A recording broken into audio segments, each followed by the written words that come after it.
It's been over 160 years now since Charles Dickens completed Great Expectations.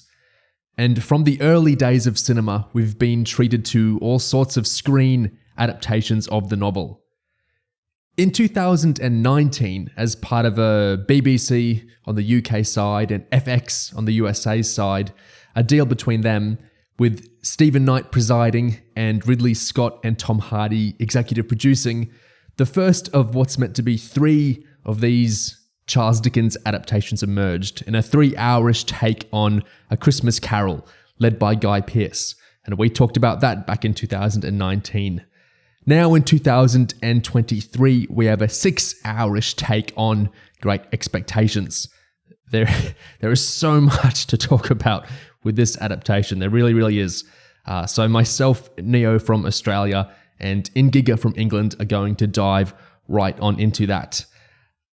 As we do that, what are our relationships to Charles Dickens and to Stephen Knight? Like, what else have we kind of experienced? Where do we kind of stand on these two men? Well, I suppose my first experience with Charles Dickens, quite amusingly, would be when I must have been like, probably, like 10, 11 or something, and I was like, I think I must have just found like a massive book in the library, and it was Bleak House, and I didn't actually end up reading it through, wow. But I because I was that sort of child who wanted to try and show off how good I was at reading and stuff. I was like, I bet I'll be so smart if I read this whole book, and I gave up in the end because it's just like massive. But that would have been my first brush, and then obviously cultural osmosis with all the obvious ones like Oliver Twist and Christmas Carol and stuff, but not really. I hadn't read Great Expectations, the book itself, so I was not actually familiar. I was not coming to this from a place of being very familiar with the overall story. I love that because I love the book and you haven't read the book. Yeah, but we both have quite similar opinions on the show, so I think that's really interesting for us to talk about. With Charles Dickens in Australia, he's not the man like he is over in England. At least I assume he's taught like the man over there. I did go through some of him in school, but it was his short stories, not his novels. So I remember liking a lot of his short stories that I looked at when I was a student. But I hadn't really explored his novels much. But I loved Stephen Knight's take on A Christmas Carol in 2019 so much.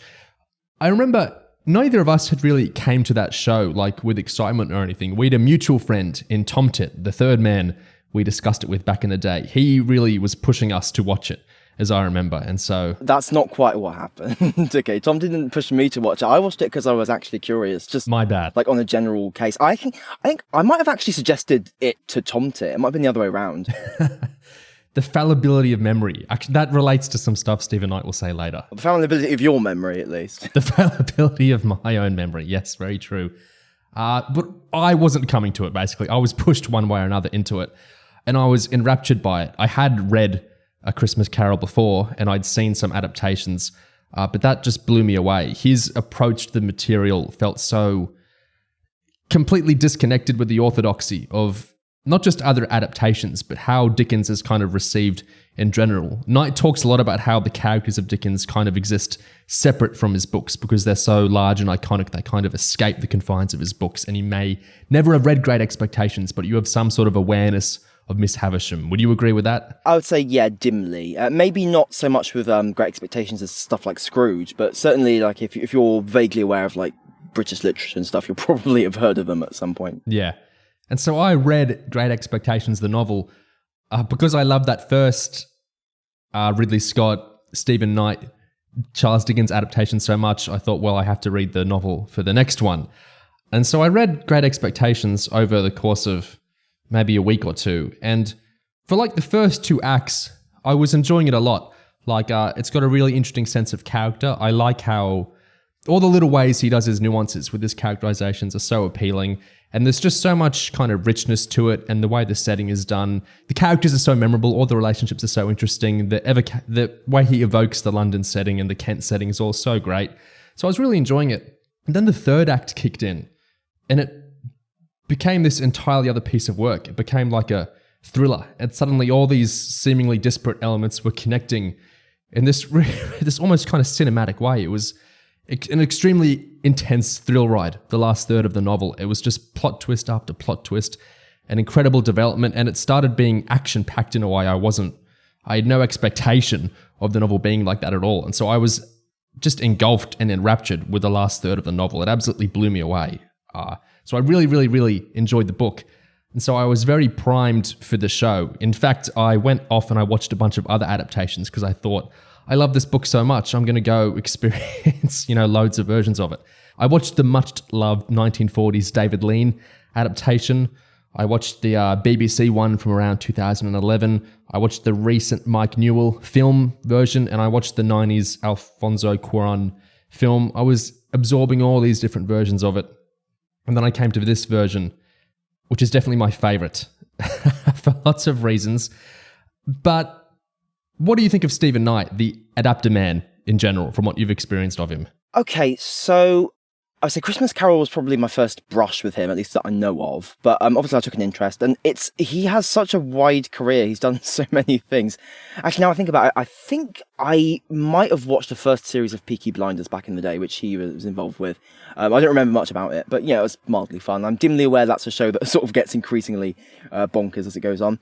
Something else of his that I saw, the film Spencer, which he wrote the script for. Ah, yeah. That's about Diana with Kristen Stewart, and I really enjoyed that. I really like that film. It's got a sense of knowing heightenedness and absurdity and strangeness to it. It's really enjoyable. I've got an interest in him as a writer, but he does have some high-profile flops that I'm not familiar with. He's done all sorts of things, but I think he's one of those writers working in British TV at the moment who is resolutely interesting, which you can't say about that many. He's very productive across lots of different sorts of things as well. Yeah, it's not like if you like one of his works, you're going to like them all. He does a lot of different stuff. I've seen most of the films that he directed as well as writing. So I've seen Locke, the one where Tom Hardy is in a car and the film is all inside the car. I've seen Locked Down, the sequel to Locke, where he's locked down, locked is down. yeah. And I've seen Serenity, his much maligned flop with Matthew McConaughey, which I actually thought it's no hidden masterpiece, but I think it's actually very, very interesting. You don't often see something unique, properly unique in a film, and that was unique one way and the other. I was quite intrigued by it. I've experienced nowhere near, even a majority of his work, but I've experienced him across a few different things, and I find him super interesting. In this show, what did we find so interesting about it? I would say the way in which it really draws out the dark, gothic, almost seductive sort of I don't want to say edginess, but it's certainly doing a lot of that. I think in a similar vein to A Christmas Carol, I think he approaches the material in a way that is playfully subversive, I would say, without disrespecting the source material. He's willing to divert from it in some ways and even rebuke it in some ways. Yeah. I think there's a real curiosity to do with his characters and to do with the setting that I find really appealing. He doesn't ever seem to really rest on the laurels of, it's Dickensian London, you're going to love it. He seems to always be interested in poking around what could be behind this alley, what could be inside this house. He seems very curious about setting, and UK period dramas, they have a kind of baseline which they can maybe rest on. I don't want to sound insulting, but it doesn't feel like he's making a UK period drama in a good way, if that makes sense. It feels like he's making a kind of product of his own mind. Yeah, I would say he's not just lazily doing the genre tropes here. I would say he's interested in doing a particular style of period drama where the period is deliberately problematized as much as it can possibly be. Yeah. And it's extorted. I think it's a version of period drama where the brutality is allowed to explode through the cracks in the facade. I'd say that's how I'd phrase it. Yeah. I think something Dickens is really good at is having these properly unsympathetic characters, but you don't want to stop reading them. Pip in the novel, especially as it goes on, he's deeply unsympathetic. He truly is. I think this is something lots of adaptations filter out, I think, to their detriment. He's a truly unsympathetic character. The show especially gets this. The simplest way is his relationship with Biddy, but there's all sorts of ways he's a awful person in lots of ways. And I think Stephen Knight has a kind of similar thing with his settings where he's very unsympathetic towards him, but he's always interested in them, and he keeps you wanting to watch them. Like visually, it's gorgeous, this show, both the Kent setting and the London settings. It always looks like you can't take your eyes off it, even though it's disgusting and awful in so many ways, the London of the show. I think Stephen Knight has a kind of Dickensian way of doing his settings. He's unsympathetic to them, but he's curious in them, and you want to keep kind of learning about them, watching them. And something on that note is, I think, in a similar way to how Dickens was about exploring the poverty, corruption, inequality in his settings, I think Knight wants to take that as far as he can, like even further, in the sense of both with this and Christmas Carol, bringing in a real element of exploring where how far the exploitation leads. So in his version of this, there's a lot of discussion of slavery, for example, and the way in which empire as a concept kind of leads to all different dimensions of exploitation. So it doesn't really accept any of the things that are accepted to be true, I guess, about like, Britishness or, society. He is more interested in probing the dimensions of like the basically just the fundamental evils of the society that he is depicting. It's even simple things like we have Estella doesn't like ivory because it's comes out of cruelty towards elephants. She doesn't like fox hunting. These are things I think which are sometimes kind of normalized in period settings where we just kind of make the assumption that because the texts are written by so and so people, everyone felt this way, because pretty much every text we have puts forward a certain viewpoint. I think Knight, he talks a lot, especially when he talks about Peaky Blinders, talking about how, it's the message comes through who is writing the text we're drawing from in the first place. He's very interested in working class histories and working class viewpoints. I'm not necessarily suggesting there was a huge contingent of working class people who were sticking up for elephant rights, but I think he's interested in exploring resistance that you might not see in other stories set in the same settings, in the same sort of quasi-genres of period like this. I think that's really, really, really interesting. And slavery is not part of the novel at all, but it feels like such a completely organic, natural fit for the show, both the themes and just the setting in general. Joe is a blacksmith. Pip is working at the forge. Of course, they would be making chains and manacles because right near Gravesend, the prison hulkers come. It makes complete sense. It's so organic in the narrative. Yeah, I would say Knight's version of this period and these settings, it's not history as conceived of by the gentlemen and the lords and the establishment, rather. It's he's making as much of an effort as he can to show it from the other, to poke holes in that, basically. Even because slavery is outlawed in England at this point, but of course that just means they all skirt around the laws so they can continue making their money.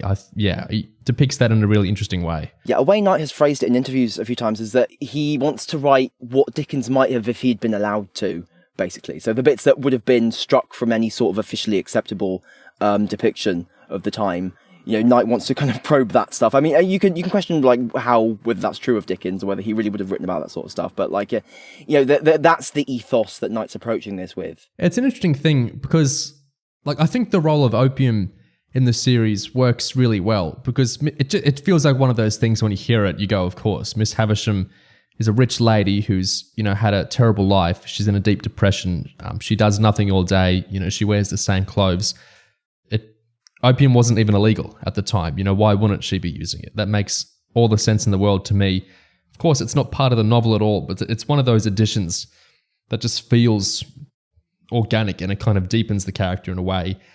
The idea that Dickens couldn't write about opium isn't quite true because he did to an extent. It's part of his unfinished final novel, and he has a piece in his old magazine all the year round. He had a piece called Lazarus Lotus Eating, which is all about opium users. So he did write about it sometimes. I think Knight is kind of swirling around an idea of maybe he's kind of using himself and using Dickens as kind of avatars for this maybe somewhat separate idea, not so much tied to authors, but tied to the setting. He wants to depict London in the way that London might not have been depicted in most Dickens novels, but in a way that accords with his understanding of London of the time. Yeah, that's a good way of putting it. It's sort of warts and all, but also heightened as well, I think, in terms of how Knight approaches it, because it's not so much that he's going for true realism or anything like that, but rather it's the fact that he can blow up the ideas within the setting and the sense of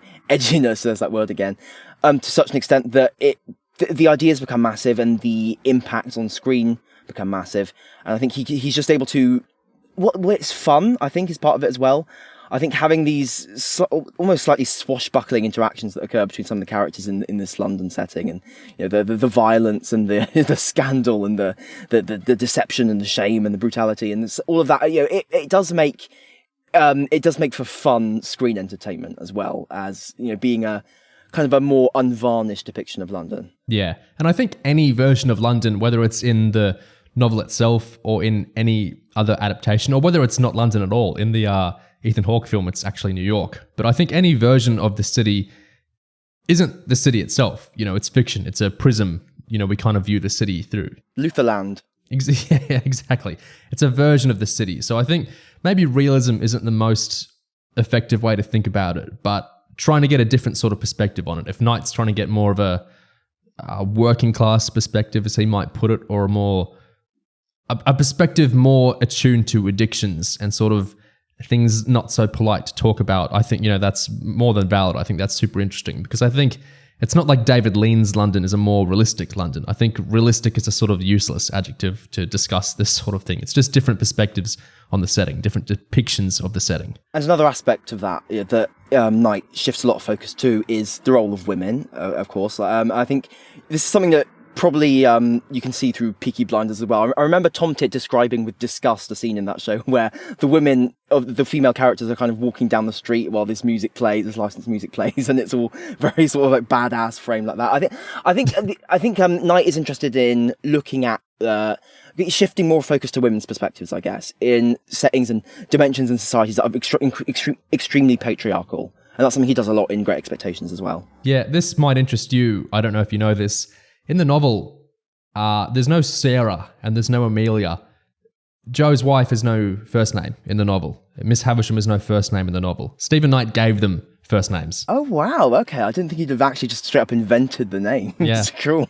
So that's quite representative of what he was trying to do with those characters, I suppose. Yeah, in particular, Miss Havisham in particular has a just huge, I mean, in like the last episode or two in particular, she goes on quite a journey that I'm pretty sure she doesn't go on in the novel, to my knowledge. The series, the first 20 minutes of episode 1 aren't in the novel. The first 20 minutes of episode 1 are like a prequel episode to the novel. They all happened in the novel, but we didn't see it. There are things alluded to or we learnt about later. So it's like the series starts off with this prequel before it shifts into depicting a fairly straightforward-ish version of the first few chapters of the book. The finale is like fanfic. Not in a bad way necessarily, but it's absolute fanfic. Some of it feels like wish fulfillment. Some of it feels like, wouldn't it be amazing if this happened instead of this, or this happened to that character instead of this character? I don't think the middle stretch is that different than I've seen some people interpret it as, but the finale is definitely a fanficky sort of finale. What it does with Miss Havisham especially is all these opportunities she did not have in the novel, pushing through that character to fulfillment and conclusions that she had no opportunity to get in the novel. So yeah, he certainly wants to do more, or wants to do different things with the women characters. Absolutely. Making Biddy a part of the charterism, I thought, was just fabulous. I laughed, not in a very positive way when that happened, because it's such a Stephen Knight thing, to attune himself to the politics of Britain, in the 1800s, and kind of where would it make sense, or where would it give more agency to a character to imbue them with, a political movement there. I thought that was such a Stephen Knight move. I really liked that. And something that runs through a couple of times in the show is that Estella is thinking, well, the only way out of this situation I'm in is to change the world. How can we possibly change the world? I'm just one woman and Pip's just one blacksmith's boy. And then when we meet Biddy at the end and she tells Pip that she has joined the Chartist movement, she says she's trying to change the world. So there are people actually trying to make a difference, but it's not in the sense of elevating themselves to the status of, posh people. It is a sense of trying to gain some sort of collective power. So there's that working class perspective coming in, and just really undermining the whole gentleman-centric view and the whole aspirational personal social mobility type of view that is embodied by Pip's whole futile quest to become a gentleman. Yeah, it's kind of like Pip and Estella. I'm not judging them for this, but they're kind of fucking around for the whole show, whereas Biddy is going off and joining an actual political movement. And, as the 1800s move forward, the League of the Just, the Communist League, all these things are going to start happening. Pip wants to improve his lot in life, which is a big deal. To actually want to change his class, his standing, is a big statement in itself. But it's, I don't know if self-serving is the right term, but I don't know. I think self-serving does make a lot of sense to describe it that way. I think the idea of personal social mobility, that's such a huge thing. And I think particularly increasingly in society, maybe, I think a lot of people are kind of put into that position where they actually are against or kind of undermine ideas of collective action because they've had this mindset inculcated in them of like personal aspiration, and that's such a huge thing in Britain with like the rise of Thatcherism and everything like that. So it's relevant and it's still going, and I would say it is self-serving in some ways. And I think the whole thing that Knight in particular is trying to express with this show is that Pip would actually be more happy accepting the supposedly stigmatized and bad, lower order existence, at his home with Joe and Biddy, than he necessarily would in this corrupt world of drugs and pleasure and exploitation and the Royal Exchange in London. Because this show really depicts Pip getting sucked back at the end of the day, after all these failed investments, sucked back to a life that is more suited to him and has more emotional riches. I think it's very telling as well. When he's working in London, Pip doesn't really make anything. He deals in abstractions. He deals in shifting money around. And it's not even for production exactly. He's dealing with insurance and things like that. These are very abstracted things. Is, this going to happen to that? Is that going to happen to this? Where will the money move if this happens? Nothing's really been constructed there. And then within 30 minutes of him returning to Gravesend, he makes something that will tangibly, benefit a family and benefit a horse. He's gone to actually producing things so quickly. I think there's something kind of representative in how that all works out. I also think in the novel, when Magwitch gives Pip the money, it's specifically to make him a gentleman. And there's all sorts of psychological reasons why Magwitch wants to make Pip into a gentleman. But that's the actual motivation. In the show, it doesn't seem to be that way. In the show, the money is gotten by entirely different means. In the novel, Magwitch makes the money more or less above board, just working very hard in Australia. In the show, he makes it with compison as highway robbery. It's a theft, and that money he just gives to Pip. Is my understanding of how the show puts it anyway. And then from somewhere, the idea of making Pip a gentleman arose, perhaps with Pip himself, because he does say that to Miss Havisham and Estella in episode 2 when he's first over there. So the plan that Jaggers talks about when he's talking to Wemmick about his letter in episode 2, I'm a little vague on exactly what that is, whether that's from Jaggers, whether it's from Miss Havisham, whether it's from Pip himself. But the idea of making Pip into a gentleman seems kind of cleaved a little bit from Magwitch giving Pip the money in the show. And it makes me think, if not to the gentlemanly ends, where could the money have gone? Like, would Pip have kept it as a family fortune just to keep all his descendants well off forever? Would he have donated it to something? If he'd married Biddy, could that money have gone to some sort of political movement? It's quite interesting to think about the other ways that could go. Was your reading on how the show did the idea of Pip getting the money and Pip becoming a gentleman kind of separate? Did you have the same interpretation? Well, coming to the show without a particular understanding of the twists in the book or anything like that. So when they, I assumed circa episode 2 that, well, I guess the mysterious benefactor maybe it must be Miss Havisham, surely. That was my first thought, but then I thought, actually, that'd be too obvious, wouldn't it? But they talk about, in that scene in episode 2, that Miss Havisham wants to do an experiment with Pip, that Jaggers, as her lawyer, is sort of participating in, and kind of, he describes it as an obligation, some sort of arrangement. And there is a lot of focus in the show on Pip as being treated almost like a lab rat, just like a plaything for these really quite sinister and cynical forces. He's being toyed with in so many ways. I think, in some ways, Pip, when Pip is young, he talks to Miss Havisham, he expresses this idea of wanting to become a gentleman, and Miss Havisham seems really tickled by that. And much later, when Pip turns 18, Havisham has this idea of basically throwing Pip to the wolves, and that serves part of her whole idea of really taking this sort of surrogate revenge on Pip as a man by kind of having him go through this torment of failing to win. Estella, who's Pip has sort of fallen in love with Estella by the arrangement of Miss Havisham, hasn't he? Because she sort of set them up in this way, and she's sort of watched like a hawk for the moment he eventually falls for Estella.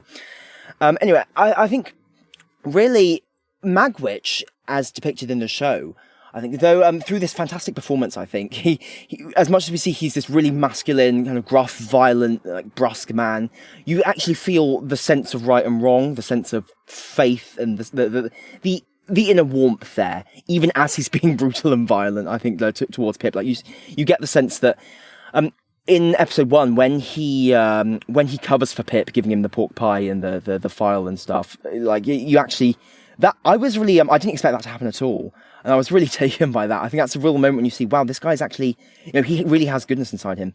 So when it comes to why, what Magwitch intended for Pip with the money, I don't really buy the idea that Magwitch wanted Pip to have some horrible exploitative life as like this concept of a gentleman that has done so much harm. The show is really critical of the whole concept of a gentleman, I think, because it embodies that in Compeyson, doesn't it? There's a whole Magwitch has a whole little speech in the final episode about how Compeyson, as the embodiment of this gentleman figure, is the basis of the whole empire that Britain has built based on extortion and cruelty and lies and self-aggrandizement. So I don't really buy Magwitch in the show as giving a particular shit whether Pip becomes a gentleman or not. I think he wants to do an act of good. He wants Pip to have a good life. Those moments of grace between young Pip and Magwitch were there. It's a really, really iconic part of the book. Every adaptation loves doing that scene with them out in the marsh and them kind of having that moment of connection. Well, there's the moment of connection when young Pip brings Magwitch the file and the pie and the drink, and it's kind of more than Magwitch expected. I think he was gambling a bit on whether the boy would believe his threats and whether the boy would actually come to him. And he does, and he's very eager how he does it. And I think it kind of throws Magwitch a little bit. And, all the actors love playing that. And then there's the inversion of that, where to Pip's surprise, Magwitch gives him something in return. It completely covers for him. Pip is completely safe from the tickler that night, because Magwitch, of zero benefit to him, of harm to him, really. It's just adding on to his list of crimes, saying he stole the pie and everything. I think it's just of this beautiful little moments of connection between these two characters, these little moments of grace. I thought, Magwitch's actor played that really well. I love that scene in any adaptation. It's a really great scene. Yeah. I want to hear from the horse's mouth a little bit. There's two particularly interesting audio podcast interviews with Stephen Knight I want to pull some stuff out of to kind of frame our conversation as we continue. The interviews are quite different because the interviewers are quite different. The first is from BBC Radio 4. The interviewer is Tom Sutcliffe, and Sutcliffe pushes Knight a little. He's a little more skeptical of him, and he pushes him a little bit. And then the American interviewer from the Watch podcast is Chris Ryan, and he's very excitable, and he's very into Stephen Knight, and he happily babbles out like his fan theories, stuff Knight is doing connected through his works and stuff. So it's interesting to see Knight talking about some of the same things to two quite different men talking to him in quite different ways. And I think we'll get into this more at the end, but the reception of the show, it bears mentioning, is not generally been positive the way we've been positive. The show has met quite a lot of criticism on, the review aggregation sites online. It's not that high. Episode 2 in particular sparked up a lot of negative headlines over a kind of BDSM scene. People have been bleating a bit about the show. Obviously, lots of people have been enjoying it too. I scrolled down the Twitter hashtag, ages and ages, just curious to see, is it all negativity? No, there's lots of positivity there, and there's lots of specific positivity the way we're doing as well. But the show, we'll dig into the actual reception at the end, but the show's been received poorly in lots of ways. You'd agree. Yeah. So it's interesting to see Stephen Knight talk about what he was trying to do. Whether the show is the approach he takes to the book, I think, is interesting. This one is about, is it a Stephen Knight show? Is it a Charles Dickens show? What exactly was he doing to the book? It will be hopefully where the two meet, and the only way that I can do this is to read the novel, know the novel, and then come to it with my own view of it and my own impression of it. So, it is bound to be something different. And my idea is that, if the novel itself is a beautiful mountain and it's there, and what you do is you approach it almost as a painter, and you do a painting of it, but it's your painting of it. It doesn't replace the mountain. It's just your impression of what it is. That's a very sweet way of looking at it. I like that. The way he... It's a really evocative idea, isn't it? Yeah. Yeah. A painting of something is an adaptation of it in a way. I think, absolutely. Yeah, that's cool. This is what confuses me, especially with like Shakespeare adaptations or Charles Dickens adaptations. There are some things when, if the adaptation really isn't to the taste of at least the fans, I kind of get the complaints. Like if it's a book series that isn't that popular, and so it's probably not going to get a second adaptation, and the first adaptation really pisses off the fans, even if maybe I like the adaptation, I kind of get the fans about it because there may well never be another one. But when it comes to Dickens, they're going to be doing Great Expectations films or holo videos or whatever, like hundreds of years after you and me die, let alone Stephen Knight and Tom Sutcliffe. So I'm always a little bit confused by the hysteria over an adaptation doing anything, really, because you're going to get another one really soon. It's like a Batman movie. There's going to be another Batman before you can even blink. So what's the controversy? I mean, I imagine we'll get into this more when we talk about the reception, but I think a lot of adaptation whining when it comes to source materials that get lots of adaptations and are incredibly popular, enduring, beloved, and so on, is that I think it's motivated by a desire for something to police, something to whine about in that way. So when you have supposedly sacrosanct elements of a famous source text, famous cultural thing that's been adapted countless times, by policing those supposedly untouchable things, people can feel they are policing the entrenched boundaries of normalcy, and you assert belonging by punishing difference. In a way, we are British. These are British things. This is British culture. It must be like this. It must be like this. You cannot perverse or profane these things that I accept as normal and make me feel normal. That's interesting. So you think it's less about the actual minutiae of the specific text, and it's more about just preserving a kind of set of cultural standards, whether what text it is. It's not even necessarily something as like principles, standards. It really is just like often really quite arbitrary signifiers. Like, you look at the outrage when Doctor Who replaced the sonic screwdriver with sunglasses, right? The whining that you still get to this day about something as trivial as that. I think it's that kind of thing. You have specific points that people recognise, and people want to preserve those points of recognition. And basically just so they can whine about it if it ever changes, really. That's interesting. Well, speaking of whining, the next clip is Tom Sutcliffe pulls Stephen Knight up on what was the deal with the opium? Why was Pip swearing? He didn't swear like this in the novel. What is going on here? And so Knight's answer is quite interesting.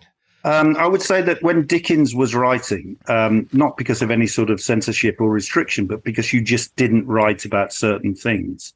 My research involved things like Mayhew's London, where a documentary writer goes around London and tells you exactly what's going on. I'm sure that Dickens knew exactly what was going on, but wasn't able to write about that kind of thing. And that, Miss Havisham is in a very painful life position, and she would have been taking, I would imagine, opium, because it was a very common thing to take at the time. And indeed not illegal at the time either. Not illegal at all. And it's shocking now. It's not meant to be shocking. What it's meant to do is to reflect what was really going on, and that maybe if Dickens were writing about the same people in the same period, but was able to express things that we are now able to express, he would have gone there, because he liked going to those places. He liked going to dark places. Yeah, I think an element of it that maybe Knight doesn't address so much is just that I think there's a certain difference in expectations, but also in audience, in terms of when you have this sort of, I guess, adult-oriented BBC prestige drama that airs on Sunday nights or whatever, or is on Hulu in America. I think versus the kind of role that I guess a serialized novel might have played when Dickens was writing it. It would have been serialized in would it have been in the papers or that sort of thing. I think yeah. It's just there's a different set of genre I guess conventions. I guess it's completely different. Obviously, it's not I'm not saying Knight's wrong in what he's talking about there, but I just think also maybe it's not just a case of Dickens was he couldn't be allowed to write this. I think it's also a sense that maybe it wouldn't have it wasn't it wasn't what the audience expected from this kind of story that Dickens was this kind of material that Dickens was producing. Does that make sense? Does that sound at all sensible? Yeah. I also think the novel is pitched like Knight aged Pip up 5 years. He's around 13 at the start of the show, and he's around 5 years younger than that at the start of the novel. And I think that shifted everything, because Pip's agency is so much at the forefront from episode 1 and 2 with young Pip especially. He's saying, I want to do this. I've been learning Shakespeare with Biddy, and I want to become a gentleman. Joe, I don't want to work at the forge. I want to do this. I want to do that. He's not like that in the book when he's young. He's much more passive.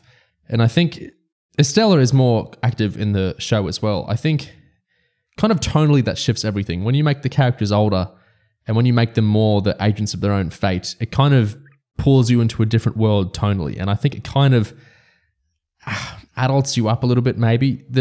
When we have an older Pip, a darker kind of world seems to make sense to me. Even though, of course, Pip is an adult in, the sections of the novel and the second act of the novel and the second act of the show, I still feel like we kind of entered in a different tone from the very start with this show. Regarding what you said about Pip having more agency and pushing more really with his own motives and stuff, it reminds me of stuff Knight has discussed about how he feels there are parallels with Pip's story in his own, being the son of a smith and having that sense of wanting to get out of your upbringing and stuff. So maybe part of it is inspired by that, like giving more agency to your main character is just a thing you do in drama because it's drama. It's different from a novel. It's not the sense of sitting with like a bit of prose and absorbing it. It's something you watch like scene cut to cut to cut on the screen. So I think having characters who push through more is just like a natural, inevitable like asset to the drama. Yeah. But also I think like just in terms of really probing this idea of aspiration and social mobility, I think maybe that's part of also something else inspiring how Knight chooses to write Pip here. And really just going after this that mindset that pushes someone to chase after these expectations. I think it's specifically tricky with Great Expectations, and I imagine David Copperfield as well, because they're first person. They're not third person, like a lot of Dickens' works. So much of the novel is just Pip's thoughts. And, I think that's one of the reasons why so many adaptations feel more episodic than this episodic TV show, is because they kind of skip through the events in this kind of vignette kind of style. And the David Lean film, I think, does that a lot. And that's a great film in so many ways. Like, the imagery of it is fantastic. Visually, it does so many cool things. But I think making Pip more active in the narrative and actually pushing for things, it's a very different character than the novel. In the novel, Pip is defined by his timid nature in a lot of ways. But I think to actually kind of pull through the story as a TV story, that made a lot of sense, because you're kind of constricted by, you're not going to give him a voiceover, in a show like this.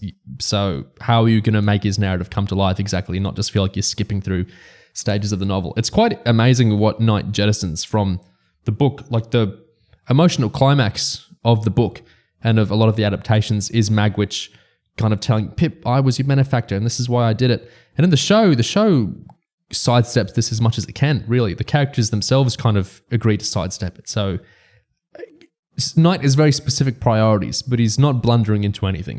This is all part of it's part of Knight's plan for how to make the narrative work, to his mind. Because you mentioned the novel being in first person, and Knight chooses to really show other perspectives besides Pip's, like a lot. Making Pip less the center of the universe, as Biddy puts it in the finale. So I think, and that is obviously that's an asset as a screen drama with an ensemble of great actors. You want to do things like that. You want to get to use all of them.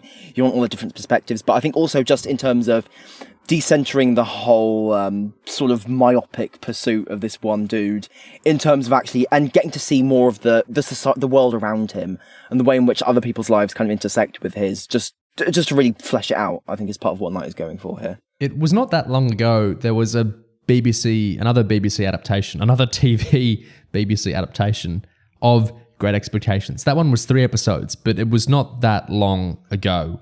And, people accept getting new Spider-Man and Batman not long after the last iterations of those. But I think sometimes in the UK, at least, I get there's a sense of, another one, another Dickens, another Macbeth, another so-and-so.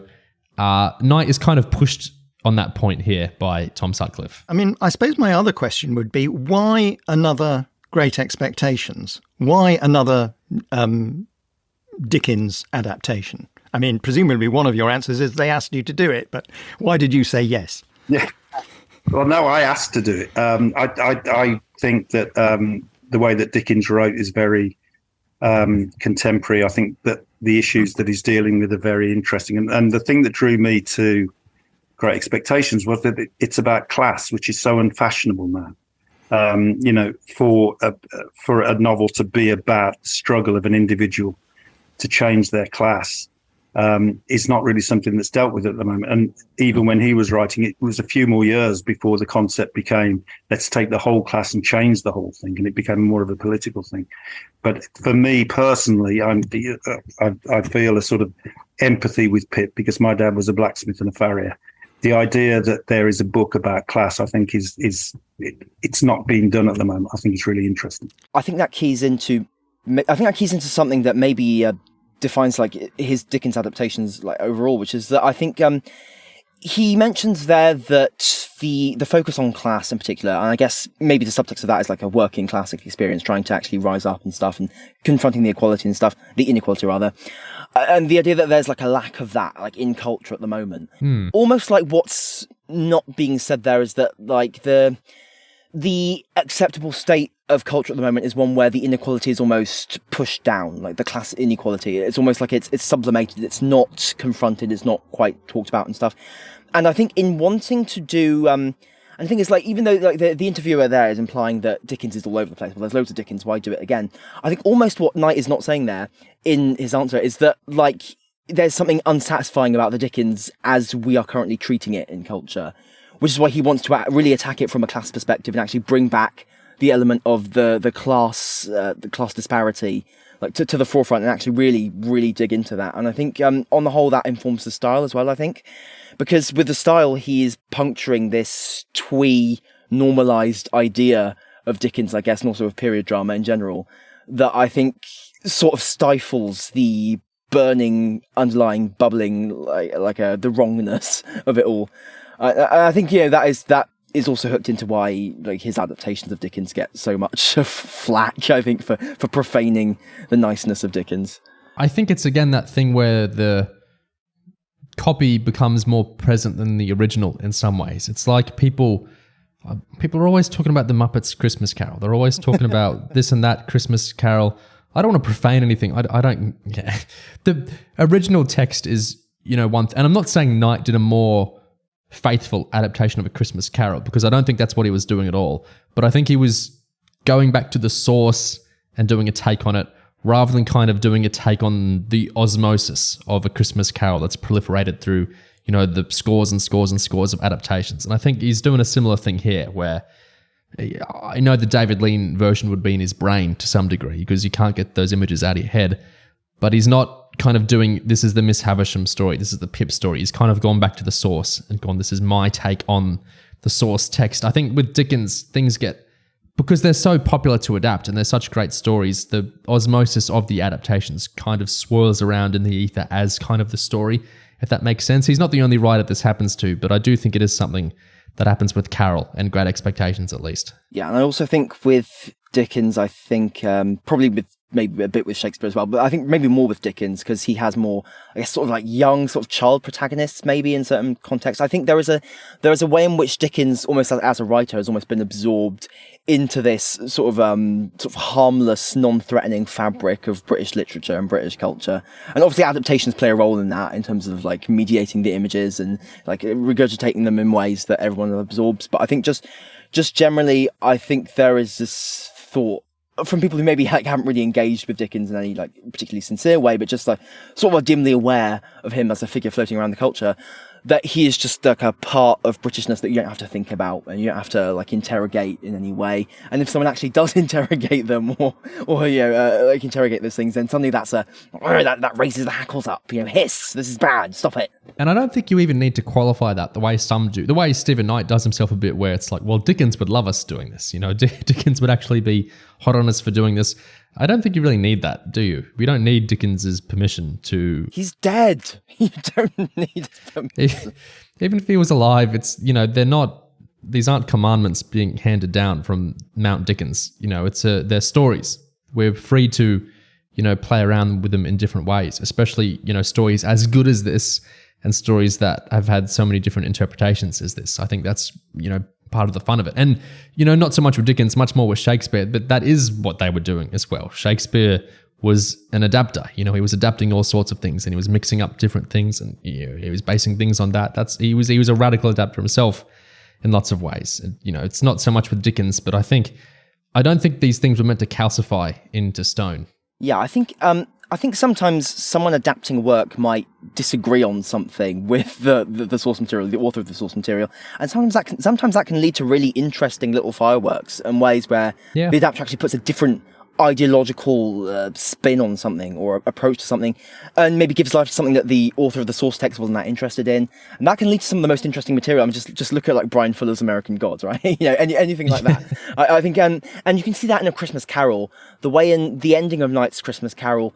The whole ending that story is so famous for pivoting on, the redemption of Scrooge, Knight really takes a totally different angle on that. He approaches it from such a different perspective, a way that almost actively disagrees with or rebukes the original, but doesn't actually lose the overall journey of Scrooge ending up in a better, happier place.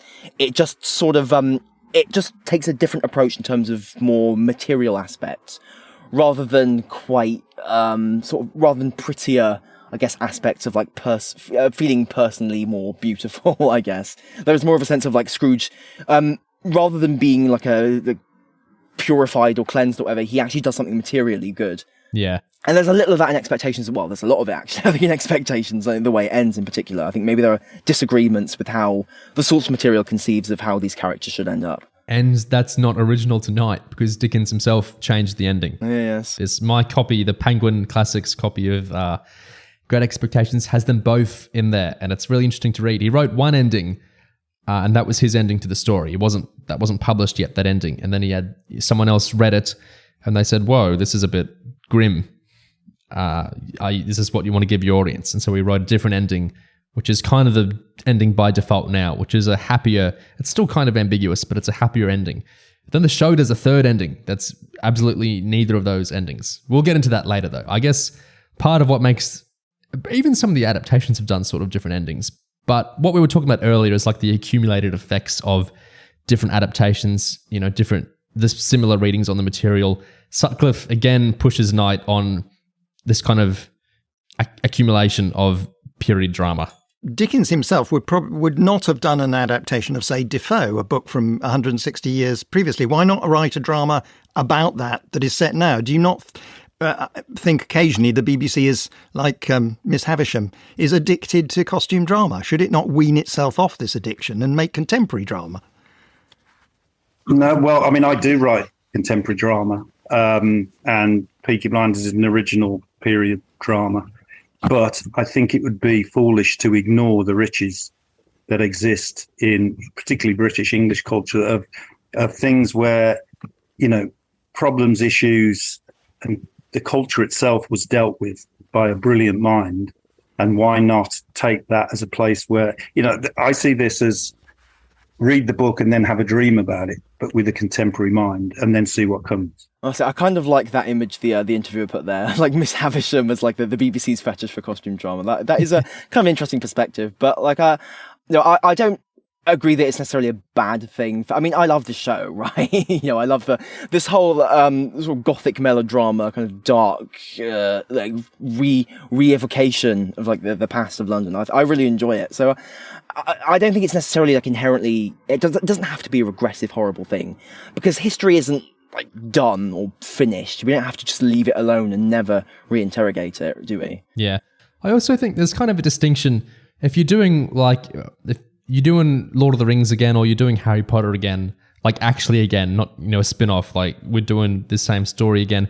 That's one thing, because it is an IP. It belongs to someone. The money is being given to the rights holders and whatnot. This is old. This is Dickens, or this is Shakespeare. There's no money, changing hands for the creative rights anymore. I think it is kind of a different thing. And you can say it's creatively bankrupt maybe to keep using it over and over, but I think it's a different sort of thing of the IP recycling or reusage we get today with superheroes or genre stuff or whatever. So, and I also think Stephen Knight really isn't the person to make this argument to, which he kind of points out, because Stephen Knight does a big mix of, he's going to write a Star Wars, but and Peaky Blinders is an original show, but he's also, doing these adaptations, and he's working on other things. He's very eclectic in what he does. So, yeah. Earlier we were talking about Pip not being timid. That's brought up in this penultimate clip I have from Sutcliffe. Why did you want to make that change? I felt that the whole journey of Pip he is quite, or becomes quite an unsympathetic character. And what's great about Dickens is that he's able to keep a character on the outside unsympathetic while the reader still empathizes with him. And I wanted him to be tough from the beginning. He's from a very tough environment. He gets beaten on a regular basis by his sister. And I wanted to try and view Pip as you would view a kid in that position now. How would he react? How would he fight back? And so the idea is that it's not to try and make these things contemporary. It's to understand that contemporary is constant, that people were like that then. It's just that at the time there were conventions about how you depicted them. I must say, I kind of love Pip's moments of bravado and toughness in the show, partly because Finn Whitehead's performance is so great, almost like a reed that quavers but is also resolute. He just has this really enchanting sort of fragility but also like softness to him. He's really quite a hypnotizing actor.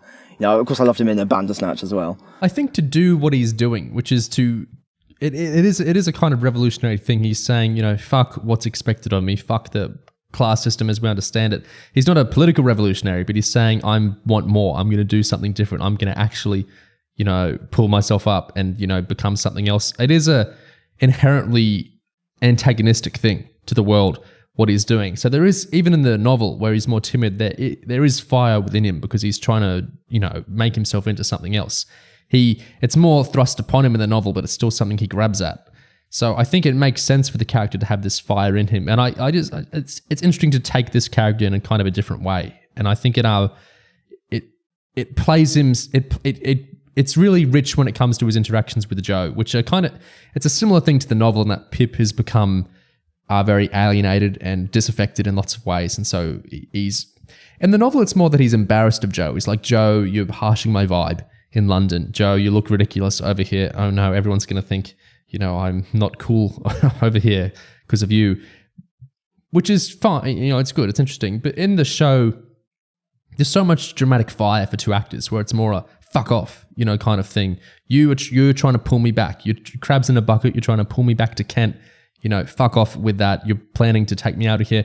Like that, it's very dramatically potent. I think that's great. It's a very interesting shift for the character. Yeah, there's a lot of focus in the show about Pip feeling like he doesn't have control of his destiny, him trying to get some semblance of that control.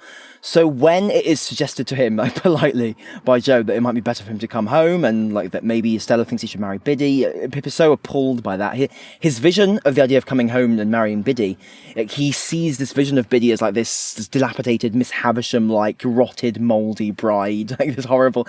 he is so appalled by that. And I think there is, a lot of focus on the contrast between what Pip wants, which is some sort of measure of control over his life, and what's actually happening to him, which is that all these higher forces are just manipulating him and maneuvering him around and deciding things for him and without his input. So in a way, his whole quest to become a gentleman is kind of undermined from the start by the fact that these forces they don't really have his best interests in mind, is the thing. Yeah. There's something interesting how Knight conceives of the contemporary, how he talks as well. He seems to almost kind of waver a little bit between saying, I'm not trying to make this contemporary, but then kind of, I am trying to make this contemporary. I can't always pass exactly what he's saying exactly on that topic. It's like, well, he mentions how, one aspect of the contemporary is that I guess there is a more appetite for the unvarnished, I guess. He talks about the depiction of working class people, like people from Pip's sort of background here, how he can show them as more violent and brutal, and people won't necessarily change the channel in horror, although some of them did, but for other reasons. So I think that's one aspect. I think another aspect is that when he talks about how he's not trying to make it contemporary, I think what he means is that the things that we often think of as I'd say people have a lot of distancing of the past that's not necessarily accurate. I think people often like to think that some things are new when they aren't new. Yes. And actually, they were actually going on back then. They were as true then as they are now. And sometimes people lose sight of that. So, in a sense, when he says, I'm not making this contemporary, maybe what he means is that in some ways, he's not really adding anything that didn't exist in some form. He's just trying to like... Yeah, you see what I mean? Like, it's not like... The past is not so divorced as people like to think it is. Yeah. It's not like resentment is a modern ideal. It's not, resentment doesn't come from modern people. It's a different take on Pip, but it's not necessarily a contemporary take on Pip. It's just a different take on the character, I guess you're saying. You could do a version of this Pip in a play back when Dickens was alive, theoretically. There's nothing about it inherent to 2023. Pip being angry at Joe instead of embarrassed of Joe. The next clip, this is the last clip from this BBC radio interview. It's interesting because my assumption with some of the content in Great Expectations was it was intended a little bit as not a joke or a prank or a rib at the audience exactly, but like a wake up now kind of shock tactic in some ways. Not a cheap titillation necessarily, but an attempt at kind of urging the audience, wake up, this ain't your grandma's Great Expectations, get more immersed into the character, liberate your mind of the Dickensian London kind of setting. That was my kind of impression. Did you have that with some stuff like the BDSM thing? Did you think this is partly, not necessarily in a bad way or in a cheap way, but this is partly for shock? I think it is part of the whole style, not necessarily shock for its own sake, but shock in a fun way. I think Knight, regardless of whether he denies it or not, I think Knight is obviously having some degree of fun in terms of making a show that is exciting and adding like a spice, like a shock, a thrill of I guess of the taboo. So it's unrelated, but Tom Hardy is obviously involved with a show called Taboo that has a similar kind of like a vibe to this, I guess, in terms of the depiction of period drama. Anyway, I think with stuff like the BDSM and like some of the gun, the swashbuckling action scenes we get from time to time with Mr. Jaggers, I think it's not. I think it is the kind of shock that is meant to be enjoyable for an audience, to really to draw them in and to get them excited, because I think it's just emphasizing the danger and horror and I guess the excitement and thrills that exist in this sort of like dangerous London setting, but in ways that is dramatically like engaging and like, obviously because it's TV, it's supposed to be fun to watch to some extent. Yeah. Well, here Knight pushes back on the shock reading a bit. It's interesting. Let's listen to that. Pip isn't the only person to get beaten by his sister with the tickler, which is the cane that she uses, because you've added another detail. I won't say who the character is, no spoilers, but there's somebody who kind of turns up for kind of sexual gratification with the cane. Are you just having fun there? I mean, do you slightly like to... I mean, you were talking earlier about it's not for shock. That is slightly for shock, isn't it? Just to wake people up? Well, the gratification in that way, if you want to call it that, wasn't invented in 1968, as we all know. So, it was... well, the British Vice, yeah. Yeah. And so, there it was, there it goes. And the thing that inspired that for me is that she's just called Mrs. Gargery in the book, but I've called her Sarah, that she's introduced to us as the wielder of a cane. And Punmuchuk, who is the character who is on the receiving end, sort of deserves it. And so that's why I wanted to put... But as I say, I don't plan these things in a way to sort of to make a point or to shock. It's just what comes to me when I'm writing. And do things come to you when you're writing like that? Ideas that you think, well, actually, no, that's not going to work. That sort of addition or that change... isn't going to be kind of true to what Dickens would want or what you would want. I mean, how do you decide, as it were, the difference? Yeah, I mean, it's not necessarily a very rational process for me. So if it feels as if it works, and if what I try to do is have the characters as the basis of the thing. So everything's about the characters and there's the journey. So take those characters on a journey, but take them on a journey in a different way, because otherwise... I don't see the point of recreating, painting by numbers of the book, because I don't see the point of that. There may as well be another. It doesn't affect the book. The book doesn't change. The book is still there. It'll endure long after we're gone.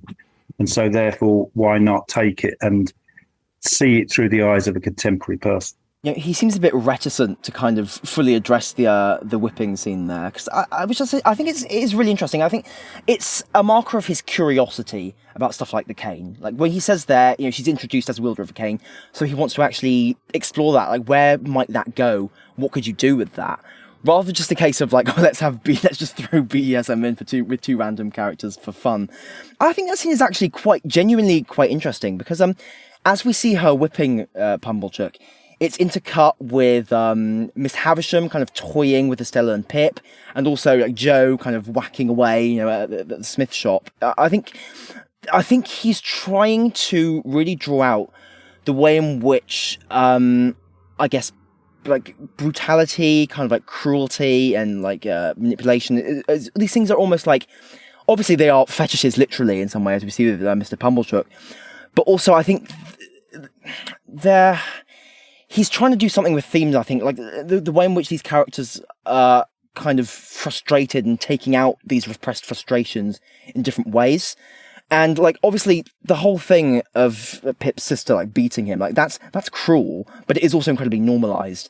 And this is a culture in which that kind of cruelty is so normalized and is also like in its own way a fetish, as we see with Mr. Pumblechook, like these vices. So, and it's so saddening and kind of dark that kind of that impulse for cruelty is exerted upon children, you know, just as a way to control them. But like there it is, you know. So those sick parallels exist. So I think it's actually, yeah, I really like that scene. So I don't think Knight needs to be quite so apologetic almost for it as he is in this conversation.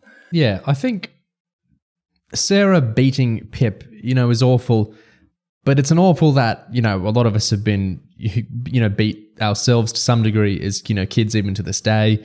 And, you know, all the other adaptations, of course, do Sarah beating Pip pretty much. Like it's a normal sort of thing, this idea of, oh, a mother figure beats her child a bit. We recognize it as bad, of course, but it doesn't really jolt us out necessarily. And I know he's saying the BDSM scene isn't meant to jolt you as a shock tactic, like as a lurid thing, but I think the utility of it is it does kind of remind you it's actually really weird to beat someone. Like, this is a very weird thing to do, to, you know, take a switch or a cane and whack it on someone and bruise them. And, you know, it's a strange thing to do. And I think giving it that psychosexual meaning with Pumblechook is good because it kind of emphasizes how gross it is to do it with Pip. We already know it's cruel, but I'm not saying she gets any sexual gratification out of, you know, hitting a brother. And I'm not saying she necessarily gets gratification out of doing it to Pumblechook. Maybe he's the only one getting gratified there and she's just getting, you know, the kind of money end of it, like she talks about afterwards. But I think it does kind of shake you up, you know, reminding you this is a really, it's not just a awful thing to do, we know that, but it's an abnormal thing to do. Even if it's very common, it is strange, you know, to do this to someone. And I think that's kind of the utility of the BDSM scene in a way. It reminds you not just that it's cruel to beat Pip, but it's weird as well. I also think having Sarah have doing this as a side hustle almost, the way in which this the brutality of her is also like instrumentalized in a way to actually make some money, actually sustain like some sort of living and kind of make life easier in a way. It's part of the system almost. So I think it is also a sign of Knight's curiosity with how the various intersecting kind of exploitations and economic like stresses and all these characters play into them, having to make of themselves tools almost for other people's like usage.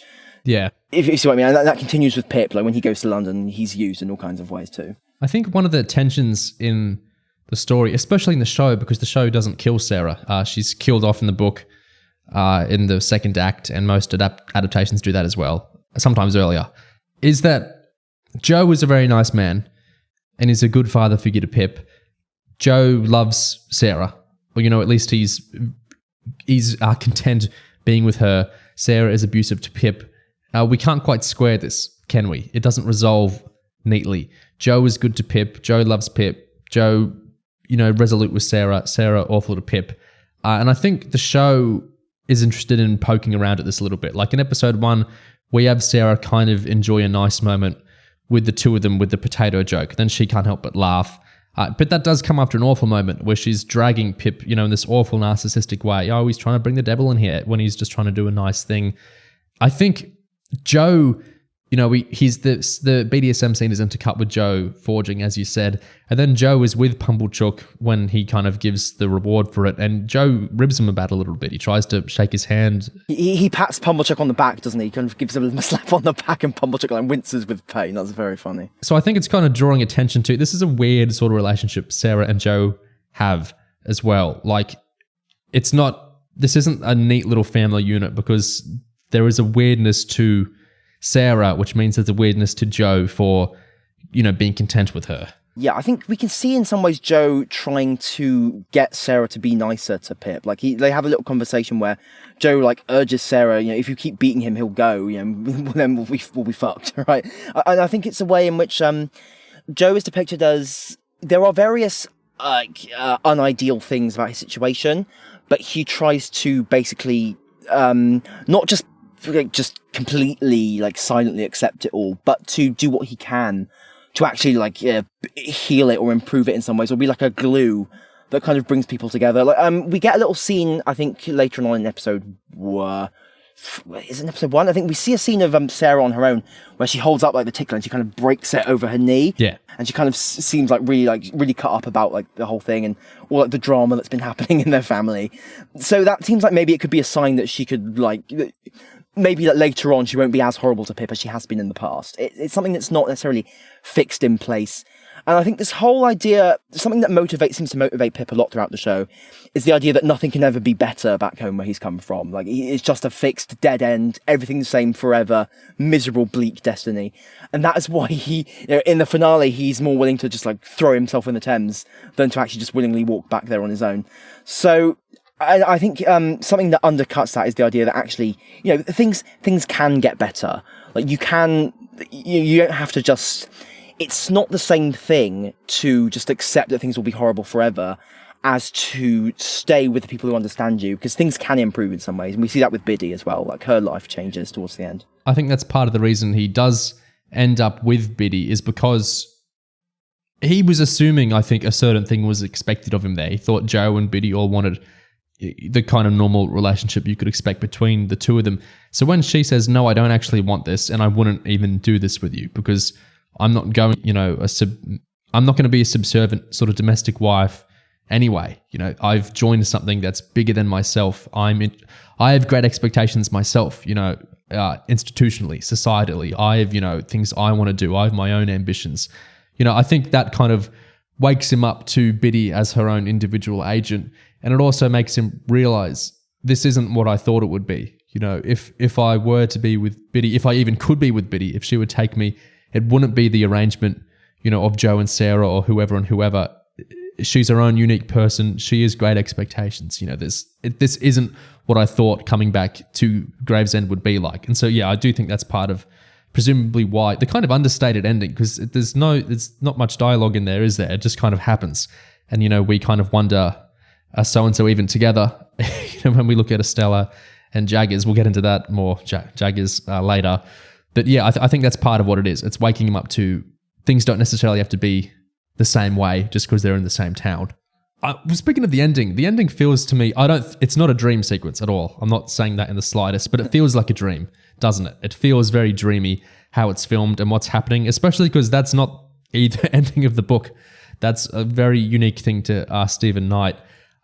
Here, in an interview with an American man who's keener on Stephen Knight than the British man Tom Sutcliffe was, Stephen Knight talks about kind of the role of dreams when it comes to his writing of Great Expectations. Let's listen to that. I want to bring up something you mentioned to the New York Times I thought was fascinating. You were talking about adapting Dickens, and you said the best way of describing it is to say if you read the book during the day and had a dream about it at night, and this is the dream.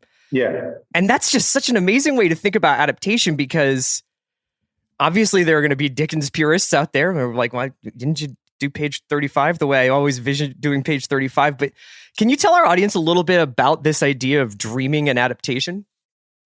I mean, it's partly to do with how I write everything, which is that I used to pretend, because I thought it was the right thing to do. I used to pretend that I did an outline and that I did a plan and all of that. But I actually don't. And what I tend to do with any project that I'm doing is to just start doing it with a notion in my mind of where it's going. With an adaptation, it's different, because obviously you'll give, and with Dickens, you're given this treasure trove of characters and plot twists and the destination and all of that. So you get all of that. But for me, the idea of sort of following a map wouldn't work. It's not that I don't think it's a good idea. It just wouldn't work for me to be able to do that. So what I tend to do is, I knew the book anyway. I've known it for a long time. I read it again, and then just to then think. And when I sit at a keyboard, the closest thing way I can describe it is like dreaming, where you just go and you just let it happen. So you know that there's Jaggers, you know there's Pip, you know there's Miss Havisham, you know where they are and where they orbit each other and what that's all about.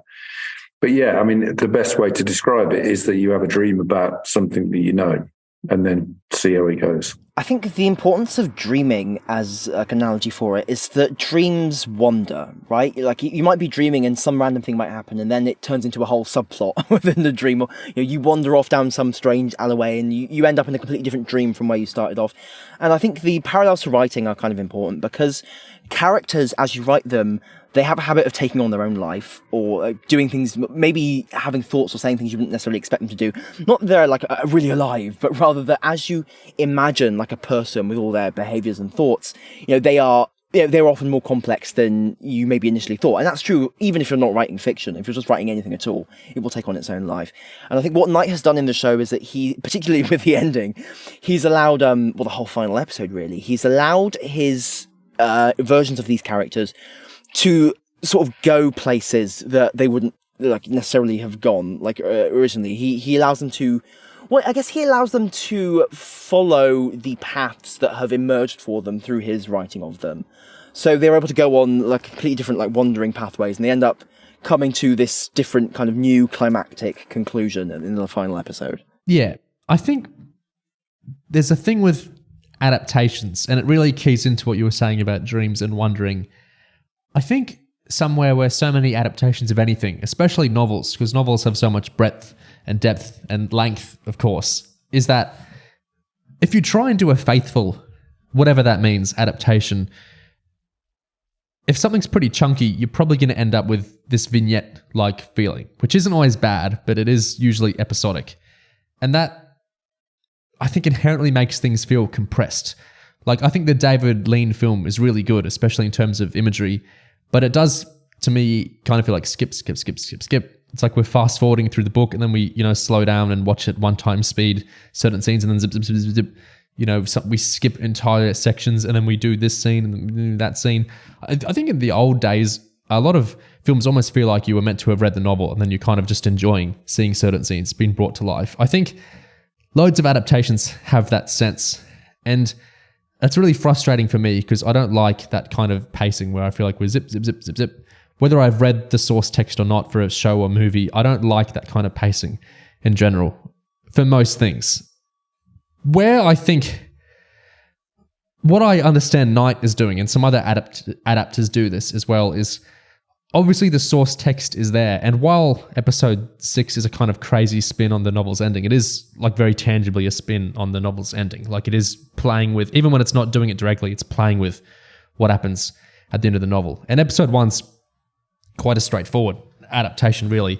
It's episodes 3 and 4, which are like this complete side quest, which is not in the novel at all. This whole idea of like Jaggers' little snake rat quest and the marine insurance like Better Call Saul scheme, that's all. Knight came up with all of that. That's nothing in the novel at all. And so I know some people be like, why is he wasting his time on this side plot instead of showing us, he didn't show us whatever favorite book you have. Like I love Wemmick's dad in the novel. He's one of my very favorite bits of the novel, and he's not in the show. And so I could be going, why did we spend 2 hours on this bizarre interpretation of Drummle instead of showing me Wemmick's dad? But I think that you're just asking for a skip vignette when you do that. I remember the first season of the Wheel of Time show, its 5th episode is basically this pretty much original story, mostly focused on a character who's not even really a thing in the books. And that story does actually, it has a mechanical utility in that it's teaching you a lot of the rules that are going to be, useful for the rest of that season and then moving into future seasons. But it's also, I think, the most emotionally potent story of that season. And I think part of that is because the writers aren't skip through, the first book anymore. They're kind of saying, well, we're making up our own story to fit an episode of TV. And, it's kind of liberating to do that. We're kind of playing on our own field now. And I got that sense, especially with the middle stretch of Great Expectations. Stephen Knight liberated himself to go, well, it's completely my own pacing and it's completely kind of my own story. It's using all these characters and setting and everything of Dickens, of course, but it's my own kind of story I'm doing here.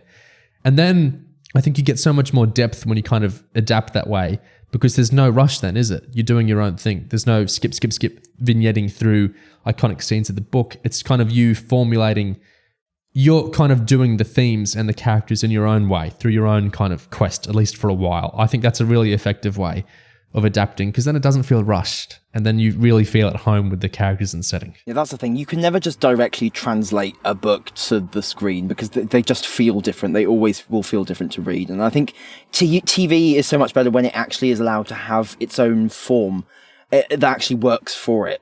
So I love the fact that the show, it does not feel like it's it feels like it has its own thrust, its own journey, its own structure, and that actually works for it as television. Yeah. This next clip is about the collective subconscious and how that kind of factors into Dickens. It's everybody's book, and everybody's got Pip in their head, right? Well, it's much more effective because the book, something like this, is in the collective subconscious anyway. So, Miss Havisham exists in the imagination, even amongst people who've never read the book, because Dickens' characters are always like this. They always escape the book anyway and start to exist in their own sort of universe. So having that as the starting point obviously makes it a lot easier. So I'm not having to go back to the text to find out who this person is, sort of thing. That thing about Miss Havisham existing outside the book, that kind of puts an interesting angle on where she goes in the finale, because it's almost like in giving Miss Havisham this whole extra arc, I guess, and all these new scenes of her really having a lot more agency and having a whole character arc and not burning to death, as I understand she does in the book. Yes, yeah, something like that. Yeah. Not only does she survive, but she wins in some ways. She gets to move on and heal. I think that is that's Knight taking this character who already has a life outside the book and allowing that life to continue in some ways, like bringing maybe the life she has exterior to the book to the screen in some ways, and actually saying, well, let's give her some of that extra life. let's actually let her live outside the book the way that that she sort of already does in people's imaginations.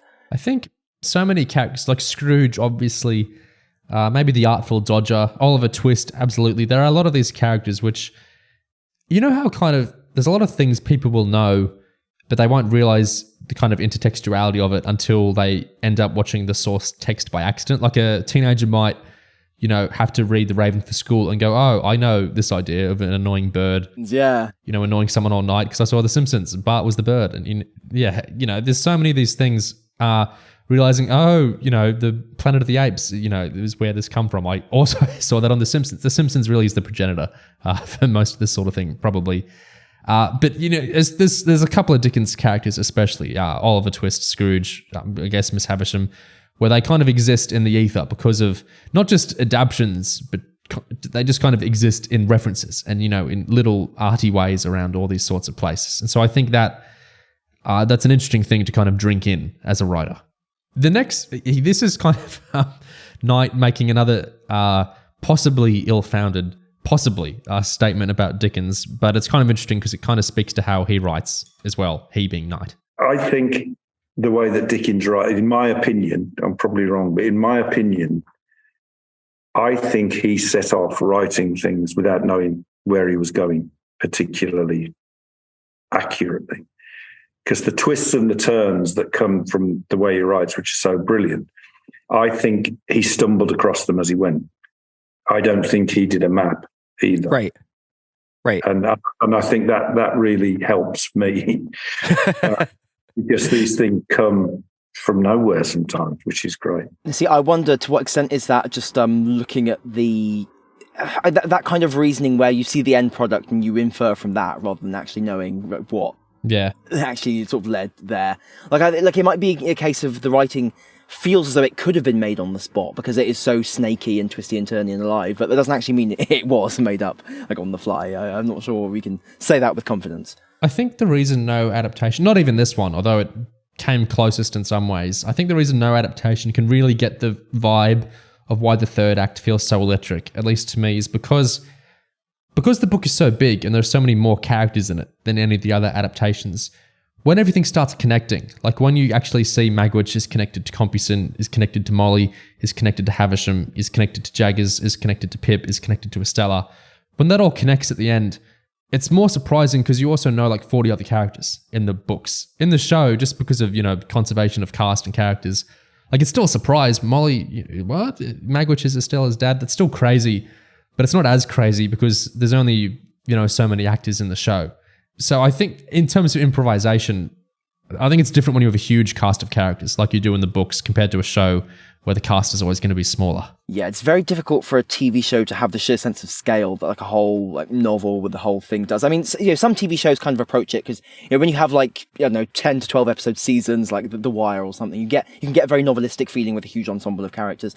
With something of smaller like this, it's maybe not quite as easy. And I think so I think to a certain extent it can be a fool's game trying to completely accurately simulate that feeling that you get at the end of a really massive novel when everything starts connecting up that's been set up painstakingly over huge periods of time. It's very difficult to do that with TV unless you have a whole bunch of seasons and you have a big plan. It doesn't happen very often. Yeah. I think it makes sense to not really try to do that so much. So did you kind of go into a Great Expectations blackout at a certain point to work on this? Yeah, I mean, I didn't look at any adaptation. The only thing I did was read the book. I didn't look at any. I mean, I've seen them obviously in the past, but I haven't seen the more recent ones. The ones I've seen are so old. The David Lean one is the one that obviously. The thing with David Lean is you think it's your imagination. The images that he created, you think you made them up yourself. Because that's so fundamentally part of imagination. And that's what's so good about him. I felt that he mentioned something there. I think I'm sure we must have brought it up before. The idea that even without thinking, you might be channeling an earlier adaptation that you saw like at some point, like in your mind it's in there. And so it's hard to actually fully strip that out.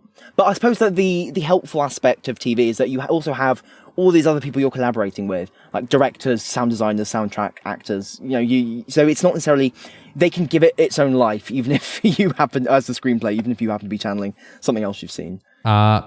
This next one is where he says it's not his story. I wanted to ask a little bit about the kind of personal connection to Great Expectations, because I know that you've talked a little bit about sharing a sort of early profession with Pip and what there was about this book that's obviously Dickens, but that starts to fit into what you want to say about the world. And what is it that makes Great Expectations almost a Stephen Knight story as much as a Charles Dickens story? I mean, it's not a Stephen Knight story, but I think it's very interesting that I think Great Expectations is about class, which is very unfashionable at the moment. And it's about division of society according to class and where you're born. It's very relevant in the UK and still sort of relevant in the US. But I mean, my connection with it is that my dad was a blacksmith and farrier, and I've got lots of brothers and sisters, and all the brothers, we used to get up at school and he'd say, do you want to go to school or do you want to come shoeing with me? So we'd go shoeing with him instead of going to school. So I'd be sort of working with horses, taking the shoes off, doing the forge and the shoes and everything. And it's a brutally hard job. It's quite picturesque, but it's really, really hard and a bit dangerous. And I wasn't very good. One of my brothers went on to do it for a living, but I never did. And there's Pip, who, I mean, in the book, you don't get an indication. He's probably good at it, but he chooses not to do it. But I just felt that thing of when he says, I want to be a gentleman. It's like, I think people don't really appreciate how odd it was at that time for someone who's a blacksmith boy to say, I want to be a gentleman. It's like saying, I want to be a horse or a crocodile. It's just, it's absurd to the audience that was reading at the time. Yeah. But then my question and experience is that, coming from where I'm from, can you get away from that even now? Is it possible to? And what are the difficulties? And in my life and experience was that it took 20 years to reach a point that you would have been at if you had been born in a different place. It takes a long time. Okay, when he says not a Stephen Knight story there, I mean, I assume, I hope he's just talking about like the source material there, but I think when it comes to the show, obviously there are entirely new story elements in the show, and that is very much like a Stephen Knight sort of invention. Oh, he's just being humble. Yeah. Yeah, he's just being humble, isn't he? But I think what he talks about towards the end of that clip, the way in which he's communicating his own experience of this, the sheer difficulty and almost impossibility of really escaping like your class origins, like where you're from, the things that have been the things that define you almost. I think that kind of comes into where he ultimately takes it with Pip returning like to his home. Like his journey ends up being a circular one, and of course he doesn't end up like there's no even suggestion of him like still being with Estella. That's completely shut down. Like all of those aspirations and expectations that Pip sort of almost delusionally placed upon himself end up ultimately demolished. Like there is no glimmer of maybe he could get them again. Like no, it's really definitively shut down in the show. And I think that is Knight's perspective on it coming through. Yeah. I also like him stressing the kind of absurdity of what Pip is trying to achieve. It's not as absurd now, of course, that the idea of social mobility is like it's a foundational thing. How true it is or not, it's a foundational element to all sorts of cultures. The American dream and everything like that. I like kind of emphasizing. Well, for Pip, it's not a good idea. Hope you can make it. It's an absurdity. It's almost an obscenity in some ways. What he's trying to do, which is why he tells Estella that he'll lie. That's how he'll be a gentleman. He'll just lie about his background. And this adaptation does very different things with Drummle. But in the book and some other adaptations, there's more kind of tension around Drummle thinking you're not one of us, you don't really belong here, and Pip trying to assert he does belong here and this sort of thing, despite where he came from. So I like stressing that it is a weird thing he's trying to achieve. Yeah, and I think it's such a common and normalized type of tale, I think. Not just like now, I think for a long time. The idea of that the person from the less fortunate circumstances rising and attaining glory, like that's such a conventional type of heroic narrative of personal aspiration and ambition.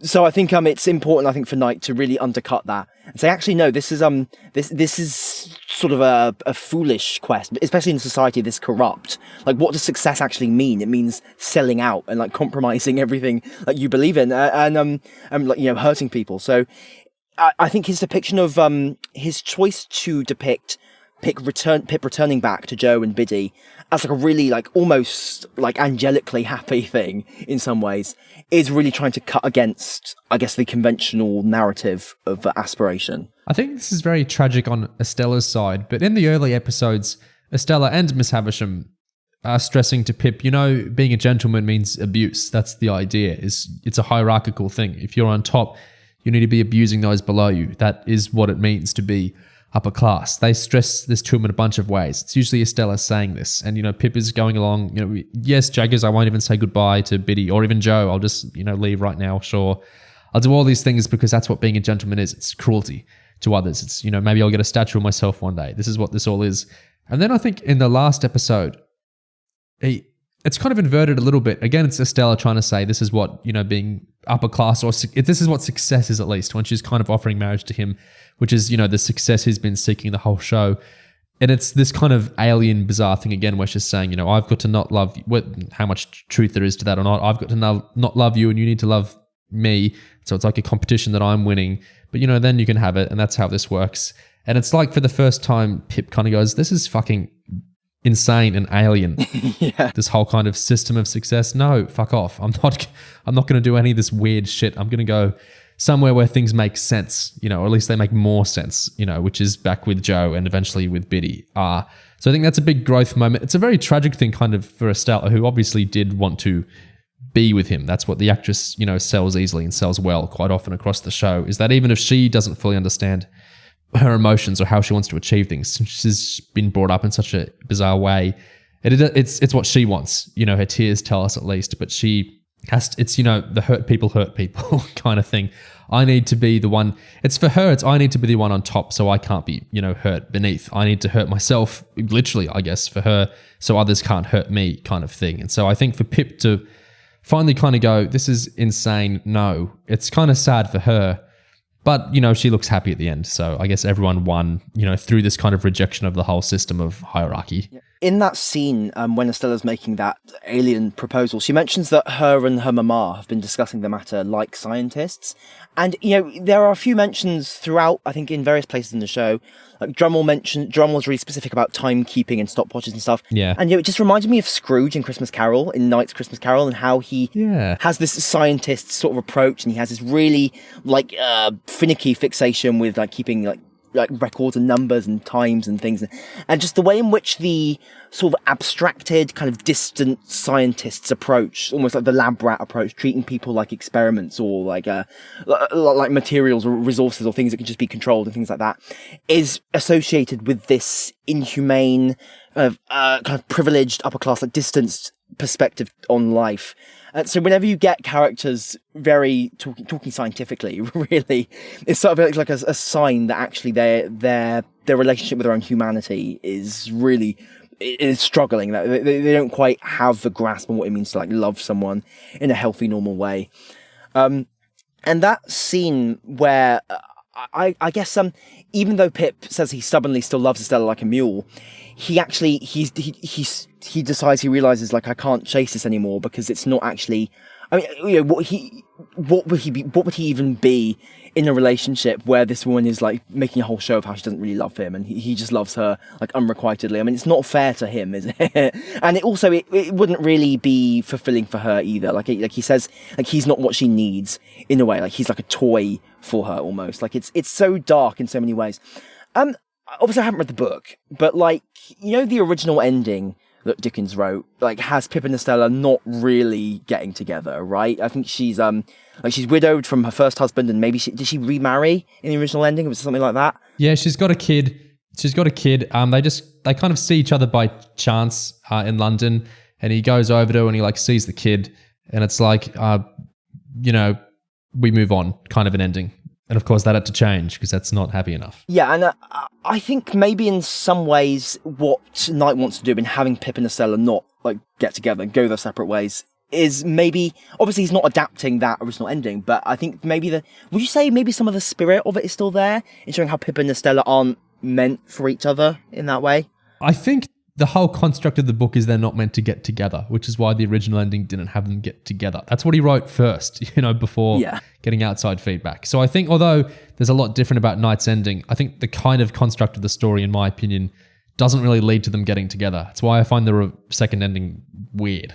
It doesn't really make sense for either of their arcs, in my opinion, for them to get together. Yeah. So Knight's ending with Pip getting together with Biddy is like a really like resolute, like, no, you know. So he's not just leaning it more towards the original ending. He's like going even further than the original ending. Yeah. And actively just like really cutting against it, like swerving the polar opposite direction. Yeah. You earlier talked about what directors bring to the show. And, you know, it's not all just Knight's vision. Well, you know, directors, it's literally their visuals, their vision in lots of ways. This is just a super short one I thought was interesting, Knight talking about that. But yeah, I mean, I've been fortunate enough to work with some fantastic directors who have taken the vision and then moved it on another level. Yeah, I was reading some stuff that Brady was saying about rules that he had for even just, you know, whether or not someone is entering a room or not in a scene. And I just thought that gave the material this really lively feel, even though obviously Great Expectations is this incredibly dense text. I mean, I absolutely love like the directorial styles used in the show. I mean, I loved them in Christmas Carol as well, you know, different like directors and stuff. But I think just the whole feel of the show is incredibly, it's very deliberate, very well crafted. There are fantastic choices of shot, sometimes choices that wouldn't necessarily be the obvious ones. Like that long scene in episode 4 where Pip and Estella are in the carriage talking to each other. This long shot, they're talking to each other. It slowly zooms in on Pip and kind of Estella's face creeps out the side of the frame. Then it comes back and then it kind of does the same thing with Estella. But it's the character who's not on screen is the one who's talking and whose face is only like half in the frame. And it's all focused on the reaction. There's a lot of really still moments like that where things are maybe aligned slightly off kilter, or there is just like an incredible sense of place, like where the characters are placed within the frame. It's just a fucking gorgeous show, and it just has such an absorbing style to it. It's really, really delicious to watch, I think. I loved the handheld camera work through so much of the show. I thought it really ratcheted up. It's almost kind of like the first person perspective of like the prose of the novel in some ways, because it hooks you in so deeply into usually Pip's, but whoever the key character in a scene is, it hooks you into their perspective so much, and it feels so urgent and it feels so off kilter, especially the London scenes. It really it never feels stately, or like it doesn't feel period, I suppose. It doesn't feel period in the setting, or this is a BBC period drama. It feels very, I guess, contemporary, but more than that, it just feels very inside the character's mind all the time. I loved all the use of handheld throughout. I thought worked really, really well. The cinematographer, Dan Atherton, talks about the lighting a bit in an interview. He says that he tried to keep the lighting very separate for, Gravesend versus London. At home, candlelight informs the key on the face with warm light, whereas in London, candlelight never keys the characters' faces. It's sunlight and this cool, dark ambience takes over. Subtle differences in the lighting help make the two spaces feel different. It's very visually told, the show. Yeah, no aspect of it feels lazy or like rushed, or like there are no corners cut here. It feels like everyone has been working on full cylinders to put as much like effort and detail and craft into the production as possible. Yeah, that DP operated the A camera himself. He says what drew him to doing that is to capture the energy in the performances. He said, I'd push the camera in really close on the two heads together, and then I could swivel left and right to show their reactions. He might be specifically talking about that carriage scene there. He also says, and all of that was improv, in that I'm just responding with the camera to what the actors are doing. And this goes to director Brady Hood's vision. He wanted to create a certain energy and immediacy that you couldn't achieve from just doing cuts from a shot and reverse shot. Isn't that great? It's so theatrical and lively. Like the camera responding in real time to the actors. That's just gorgeous.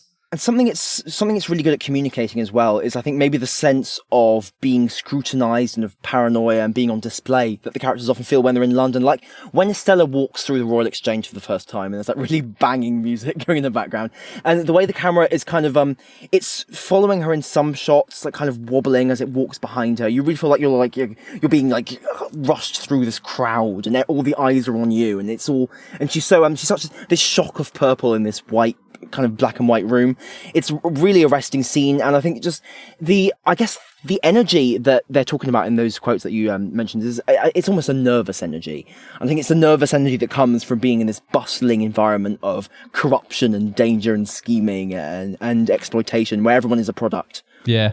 In a New York Times article about the show, it also says that director Brady Hood, who did the first 4 of the 6 episodes, they were going for a noirish approach, and they said that Night established some house rules in that they couldn't have any meanwhile shots. Like they couldn't cut to a building to establish a setting. They couldn't have any cameras in a room where people walk in, and the directive was to shake it up a little. And so I love that they're just trying to do all these things to keep it feeling, so specific and urgent to the actual characters, and never that kind of period drama kind of stasis. I really, really love that. See, little details like that, like what they don't do, often like watching that, you maybe don't even register it, but subtly it is there. Like it characterizes the whole feel. Like it's easy to miss what they're specifically doing, but the feel of it that it produces is very tangible, even if you can't quite describe like why it's working or what it is they're doing. So stuff like that is, again, another example of how great it is that they're pushing what they can do with the style. And I love the disparity that you get. The scenes on the marshes in the first episode, they sometimes almost feel like fantastical. Like when Pip is in the fog, or at night when he's like walking out to go see the graves of his parents, and it almost feels like the marshes are submerged underwater because the color grading is so intense and it's lit so like beautifully. And then all of those, comparing those kind of mystical scenes versus the grime and like the filth of the London scenes. It's so rich, and I just love that we can have TV that is so stylistic and so cinematic and just envisioned on such a coherent and clear level. Yeah. The ending of episode 2 really set me alight. The camera work, like the handheld following Jaggers walking into the, I forget the name of it, the pub. was just electrifying, and the music was just outstanding. The music all the way through the show, it never kind of shakes you and goes, we're going contemporary now, and it never kind of lulls you into, no, we're going a little more old-fashioned now. It always just seems just absolutely perfect for what the scene is doing, and it's just adapting to whatever works the best there. But the kind of declaration of the show at that point, which is we're moving into Act 2, and Pip's kind of at such a low point, and now he's going to get dragged to London to become a gentleman. The music just communicated that in such a exciting and propulsive way, and it just sounded awesome. It was in my head, for a week. Just a really fantastic scene, the ending of episode 2. Yeah, it's like this awesome, like almost 9 Inch Nails kind of like it's throbbing electronic, like grinding soundtrack. It's really awesome.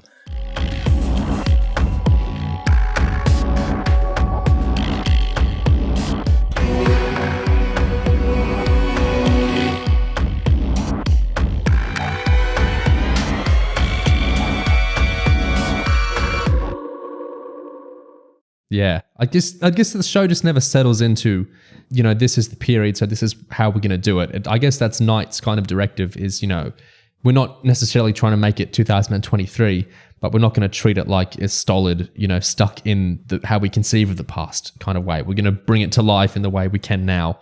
Yeah, I thought all that stuff worked fantastically. Also, the costumes.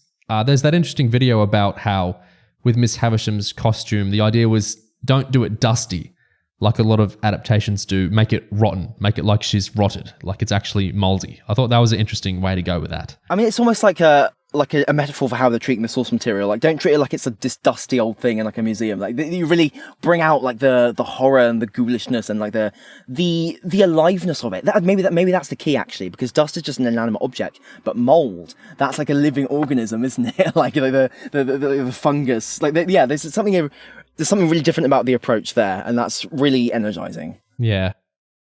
Should we talk about Jaggers? Yeah. He's kind of the main character in some ways, and I think that's great because in the book, my favorite sections were to do with Jaggers and to do with Wemmick. They were my favorite kind of side thing going on in the book, but they very much were a side thing going on in the book. In the show, Jaggers is like the A-plot with Pip. Jaggers and Pip are the main plot, at least for 3 or 4 episodes, and Jaggers is a much more central character.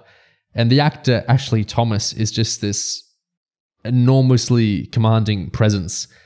Yeah, what do we think of Jaggers? I love this decision to focus on him more because it was one of my kind of side favorites in the book, but the show really, really drills down onto him and his relationship with Pip, and it characterizes him in all these new ways. It's a really interesting choice. It's probably the defining choice of this adaptation, I think. Like in 20 or 30 years, when people remember this one, I think they'll remember it as the Jaggers adaptation. What did you think of all that? Yeah, the Jaggers show. I think Jaggers' role as the guide to Pip or mentor to Pip in his new London life, I think that makes him perfectly placed to really be also the figure that draws the viewer into the story, like a guide to the viewer, almost. Not necessarily guiding the viewer, but he has such this hypnotic way of speaking and commanding the screen that you can't not like use that for all it's worth. And I think having like a relationship of like kind of mentor and student like with Jaggers and Pip, I think it helps provide a real dramatic thrust to like take this version of the show like through to where it's going.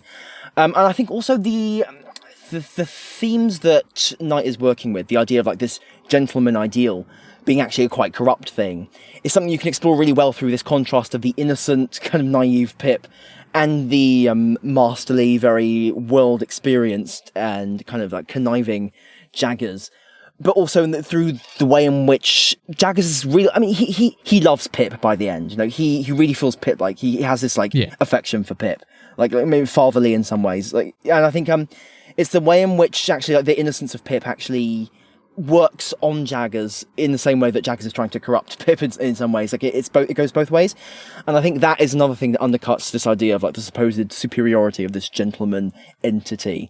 So I think it is keyed into what Knight wants to explore with class and like the fungibility and like the kind of arbitrariness of these roles, these gentlemanly roles, as well as it just being incredibly rich dramatic material. It's just, I think Knight likes to write characters like Jaggers who can be badass and storm into a scene and kick some ass and like kind of make some action happen and also get the plot moving as well. Because I think they're just fun characters to write as well and to watch, of course. I haven't seen any Peaky Blinders, but I imagine it's just a show of Jaggerses, like a bunch of Jaggerses together. That's kind of my vague impression of it. Yes, probably. Yeah. Knight said to the BBC press pack for the show, he said, Jaggers, it was important to have a character who is morally in the middle of things. Jaggers sort of represents London, survive or die. He seems ruthless and awful, but he's not. And he also said in a video, it was said in a video about the dark themes of the story that Jaggers is London, he represents London, and Finn Whitehead talks about Pip forgets himself in Jaggers, and there's a kind of abusive relationship between Pip and Jaggers. What do we think of those ideas of Jaggers representing London and this idea of a kind of abusive relationship between Jaggers and Pip? I think in that the complexity of Jaggers is that he's not just like an arsehole, he is like a ruthless, I mean, he is an arsehole, but he's one who, I think we see how he has deliberately made himself into an arsehole and plays that up as his reputation for the purposes of survival and for the purposes of personal betterment.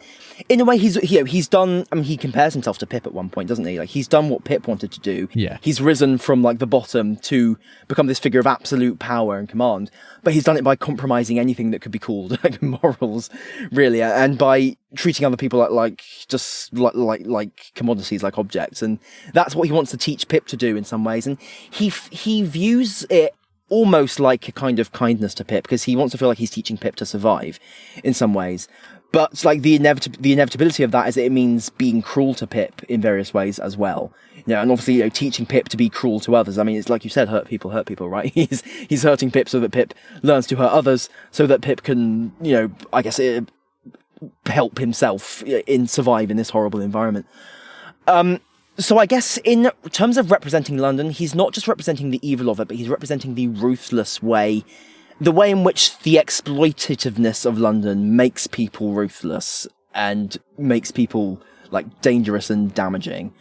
But it's not necessarily enough to completely corrupt a person, because we see that Jaggers is still capable of affection, even if he can't really express it. I think there's almost a kind of corrosive masculinity thing, or, you know, this kind of societal corrosion in the London representation aspect, in that, like, Jaggers has to be bad and do bad things so he can kind of achieve his good things without people seeing that vulnerability of, you know, his specific aims, or that he is, you know, specifically has good aspects to him, which of course Compeyson sees towards the end, and that's part of how that all gets manipulated.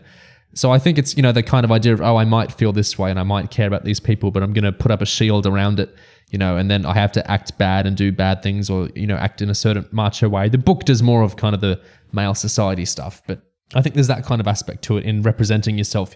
You have to subsume yourself into London and do all the bad London-y things to get anything done. So even if you have some good kind of goals, or any personal goals, good or bad or otherwise, they need to kind of be cloaked through according to the societal standards. And abusive relationship, he does push him really, really hard, but he, like, clearly does care for him. But hey, Sarah does kind of care for him as well, so maybe. Yeah, they're parallels. They're almost parallels, isn't there? Because you have Wemmick kind of softening the treatment that Jaggers is giving in a similar way to how Joe kind of is the nice factor, like, versus Sarah. So it's almost like you have like a good. It's like good cop, bad cop, but with parental figures, isn't it? Almost. So yeah, I think yeah. I think Jaggers as well, he's kind of a successful version of what Estella's kind of flailing around trying to do, which is, I've got to hurt myself so no one else can, you know, hurt me. I need to be on top of everyone so I can, you know, get anything done. He's kind of a successful version of what Estella and Miss Havisham try to teach Pip. You need to be cruel to be a gentleman. You need to be cruel to be in power. That's what Jaggers has done. He's become cruel to, you know, climb the ranks. And that way he will be cruel and he can get the things achieved he actually wants to get achieved through obscuring them through his regular cruelty. So people can't kind of perceive what he's specifically trying to do some of the time, whether it's, you know, going after slave ships or whatever else he's trying to achieve with Pip. It's obscured within the realm of his coldness. Yeah, like making Jaggers black in this adaptation is like an extremely deliberate choice, and they play with that in terms of him like wanting to actually go and free like slaves, for example. And he mentions that at one point, like, he was visibly an outsider, and that's kind of implicitly played into why he's made this figure of himself, who people have to fear so that they do not, you know, disrespect, and who people who people who people will come to because they know like he will do like anything, and he can do anything because he has such power. So it's a case of how the victims of an exploitative society can only really get up on the ladder if they actually like assimilate, in the sense of they assimilate into the cruelty, because they can never actually assimilate in terms of actually being like, you can't become white, for example, but you can assimilate into the mechanisms of exploitation in several ways.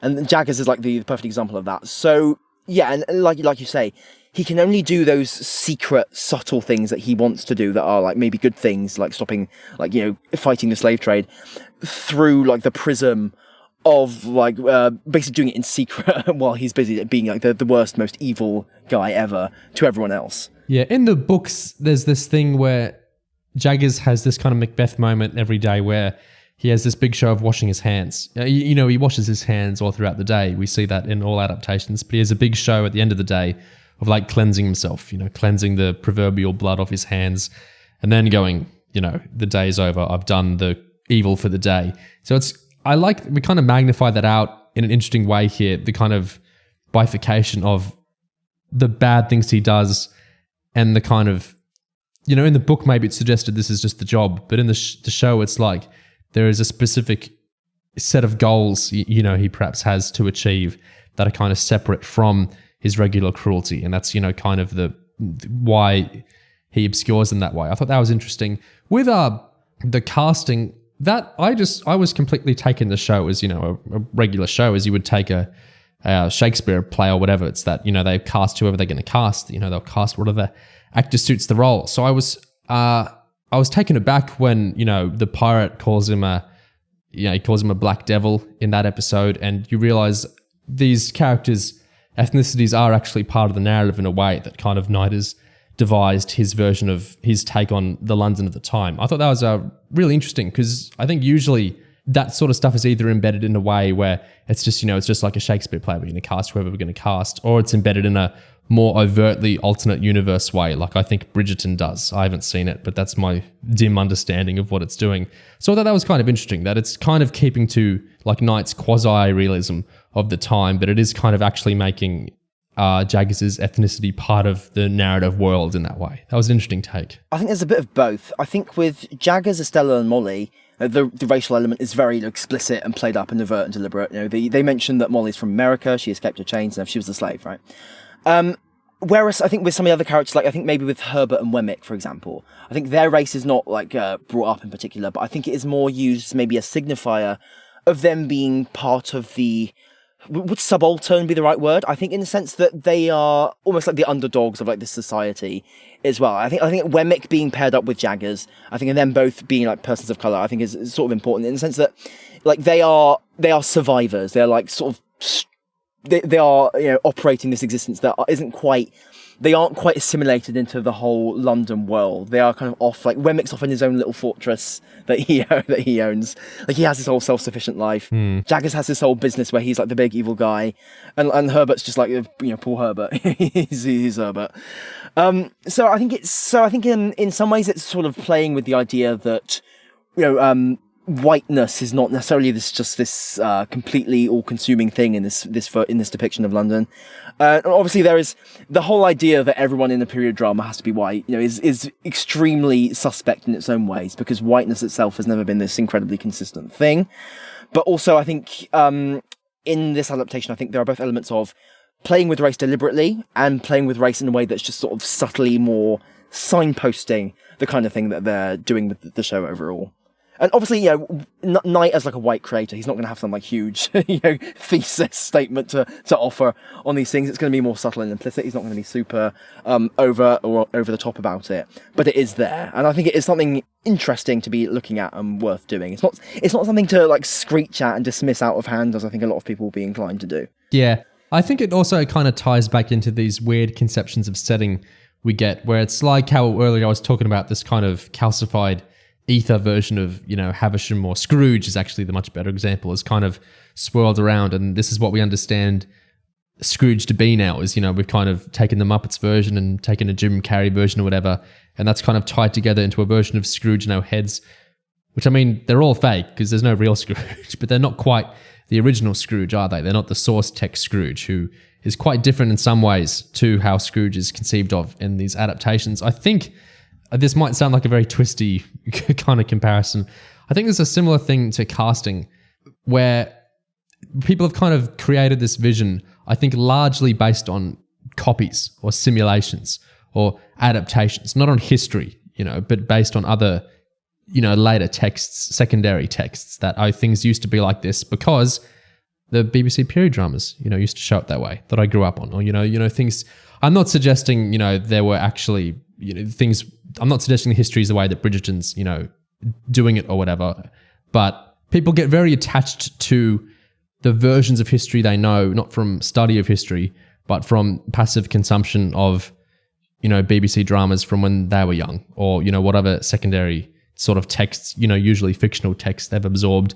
And I think that kind of locks people into this pseudo-historicity that, doesn't really accord with the idea of fiction in the first place, which is that, this show isn't trying to be a documentary about 1839 London, is it? But I think people have this weird pseudo-historical approach to so many things. Often it's not even things set in the real world. So you always see this where, people will make a complaint with Game of Thrones or something saying, hey, that's not how tourneys worked back then. And, what's the fucking back then? It's Westeros. It's not Earth. I think there's a similar sort of thing where for some reason people kind of absorb vaguely historically set, or even if it's fantasy, it feels vague. There's a sword in it, so it feels vaguely like the history learning I did at school, and therefore I'm kind of learning this is what really happened. I think this is this weird authority people attach to like secondary texts. I mean, just look at the reaction to the Valorians in House of the Dragon, right? I mean, the exact same thing happens. You can't have black people in a fantasy setting. What does this mean? No, it's not historically accurate to this world of dragons and magic. And I think it goes beyond fantasy. Like it goes, this is set in, we say real world London, but what does that mean? This isn't set in 1830s London because this was made in 2023. There is no 1830s London anymore. This is set in a fictional, thing that we call Stephen Knight's, 1800s London. I think I just think people have this different approaches to kind of what fiction is, especially when there's a kind of air of history around things. And I find it very confusing because, Shakespeare is the big defining kind of British cultural, landscape of texts. And, in Shakespeare's day, they weren't doing any of this pseudo-realism we're talking about now. Look at, the men playing the women and all that sort of thing. Are they actually, we're not suggesting that. Do you know what I mean? It's just, I think there's this very weird pursuit of a kind of false realism, which it's part of why people bristle against, entirely. Yeah, it is absolutely bullshit. And I think, but it also connects to something that I think I mentioned at the start of the discussion, which is that the ability to police it and to actually get really mad when those pseudo-historical ideas are contravened in any way. It's also part of this, the impulse to like preserve normalcy, punish difference, and also like sometimes just be straight up racist. That happens too. I think it's just all kinds of ways in which people want to preserve an idea where they don't have to actually think or confront like new ideas or challenges in any way, or rethink things, like question their own perceptions. Yeah. And just like, it just in other words, just conserve this very flat, fixed idea of everything they have in their head. I also think like if you're in a scene with Ashley Thomas's Jaggers or whatever, and you're going, hey, what's the go? I don't think there were any black lawyers like that back then. Do you think there was any music like that back then? Do you think there was a cameraman walking around with a big handheld camera back? Like, what the fuck are you talking about? It's a TV show. We're not back then. That's not the point of this at all. It's not even a documentary. Yeah. Things were not actually color graded that way. It didn't actually look like that either. It's just bizarre. Like it's the whole horse clopping thing, isn't it? Horses sound like they're walking on cobblestones all the time because that's how they sound in a movie. Swords go swing all the time, even though that doesn't really make sense, and that's not how it sounds in real life because that's how it works in my Skyrim game. It's old-timey things need an orchestra because that's how I've seen it in David Lean movies. It's just this very bizarre, insistence on conflating fiction with reality in these very bizarre ways. And I think it's enormously creatively limiting.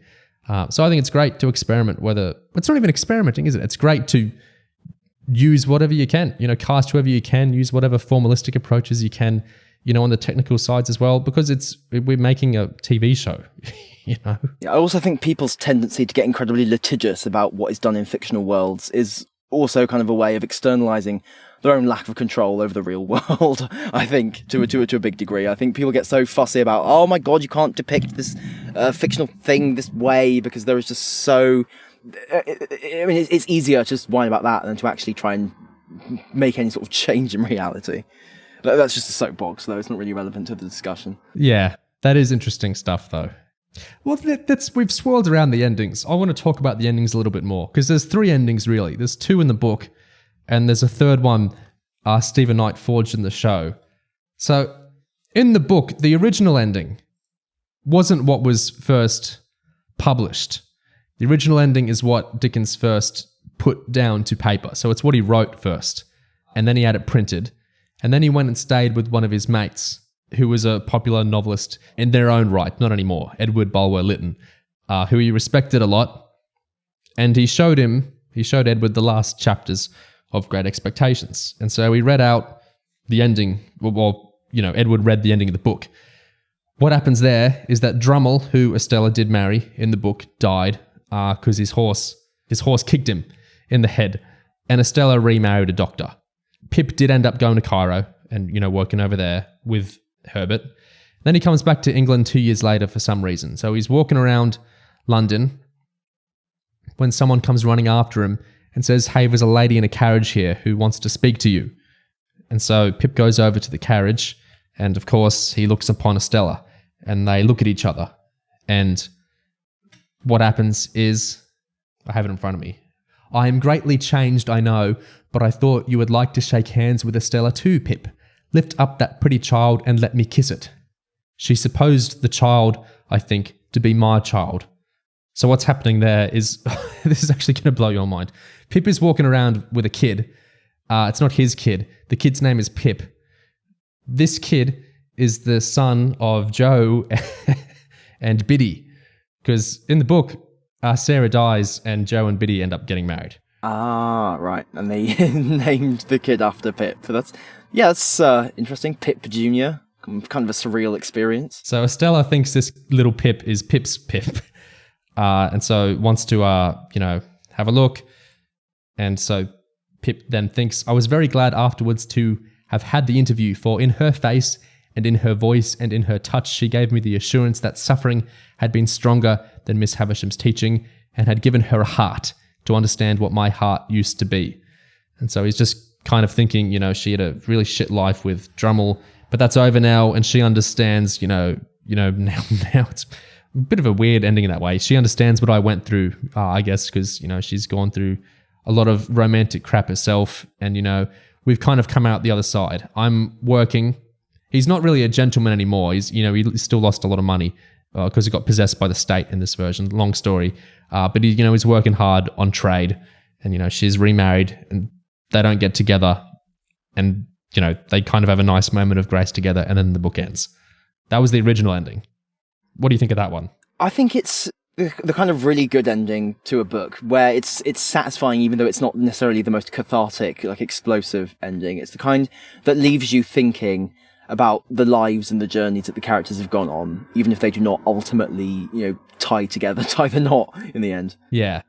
But old Edward said this is a bit depressing. This is a bit downbeat to Dickens. And so Dickens was convinced, and he says, he stated his reasons so well that I have resumed the wheel and have taken another turn at it. Upon the whole, I think it is for the better, he said in a letter to his publishers. It sounds like a, we think of novelists as these very artistically inspired things, but it almost sounds like a Hollywood kind of script back and forth, doesn't it? I got told this was too sad, so I'm making it happy. Hopefully this works better. The second ending, which is the default ending, it's the ending which people mostly know, is, Pip goes back to Kent. He's still working in Cairo and everything. He goes back to Kent for whatever reason. And he's looking around Sadis' house, which has gotten burnt for somewhat similar reasons. He's looking around at it, and Estella's there because it turns out she owns the land. And so they're having a nice little chat together, walking around. And he says, "You have always held your place in my heart." And Estella says, I little thought that I should take leave of you in taking leave of this spot. I am very glad to do so. Pip says, glad to part again, Estella. To me, parting is a painful thing. To me, remembrance of our last parting has been ever mourned and painful. But you said to me, returned Estella very earnestly, God bless you, God forgive you. And if you could say that to me then, you will not hesitate to say that to me now. Now, when suffering has been stronger than all other teaching and has taught me to understand what your heart used to be, I have been bent and broken, but I hope into a better shape. Be as considerate and good to me as you were, and tell me we are friends. We are friends, said I, rising and bending over her as she rose from the bench.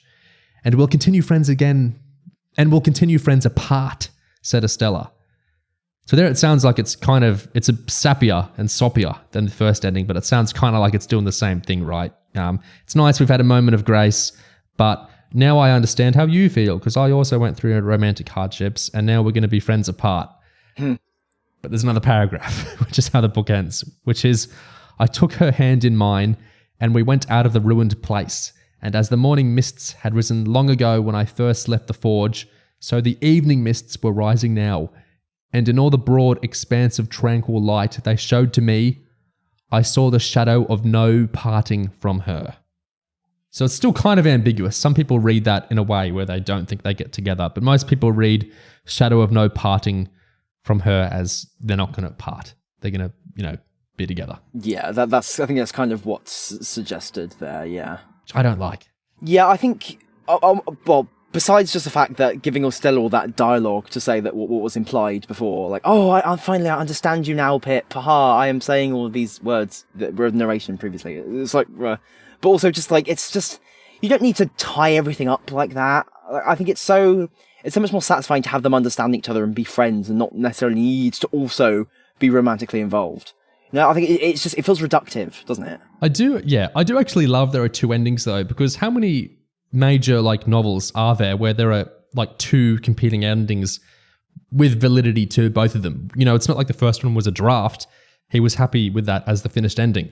So to have changed it, based on feedback, I think that's super interesting. We have two endings to the novel. That's pretty rare. I know there are stories where, like Little Women, people kind of argue about the ending. They say the ending was changed for this or that. The most recent film did something really, really cool with what it kind of remixed with the ending in a very meta way in that regard. But this is a big major English novel that has two endings, basically.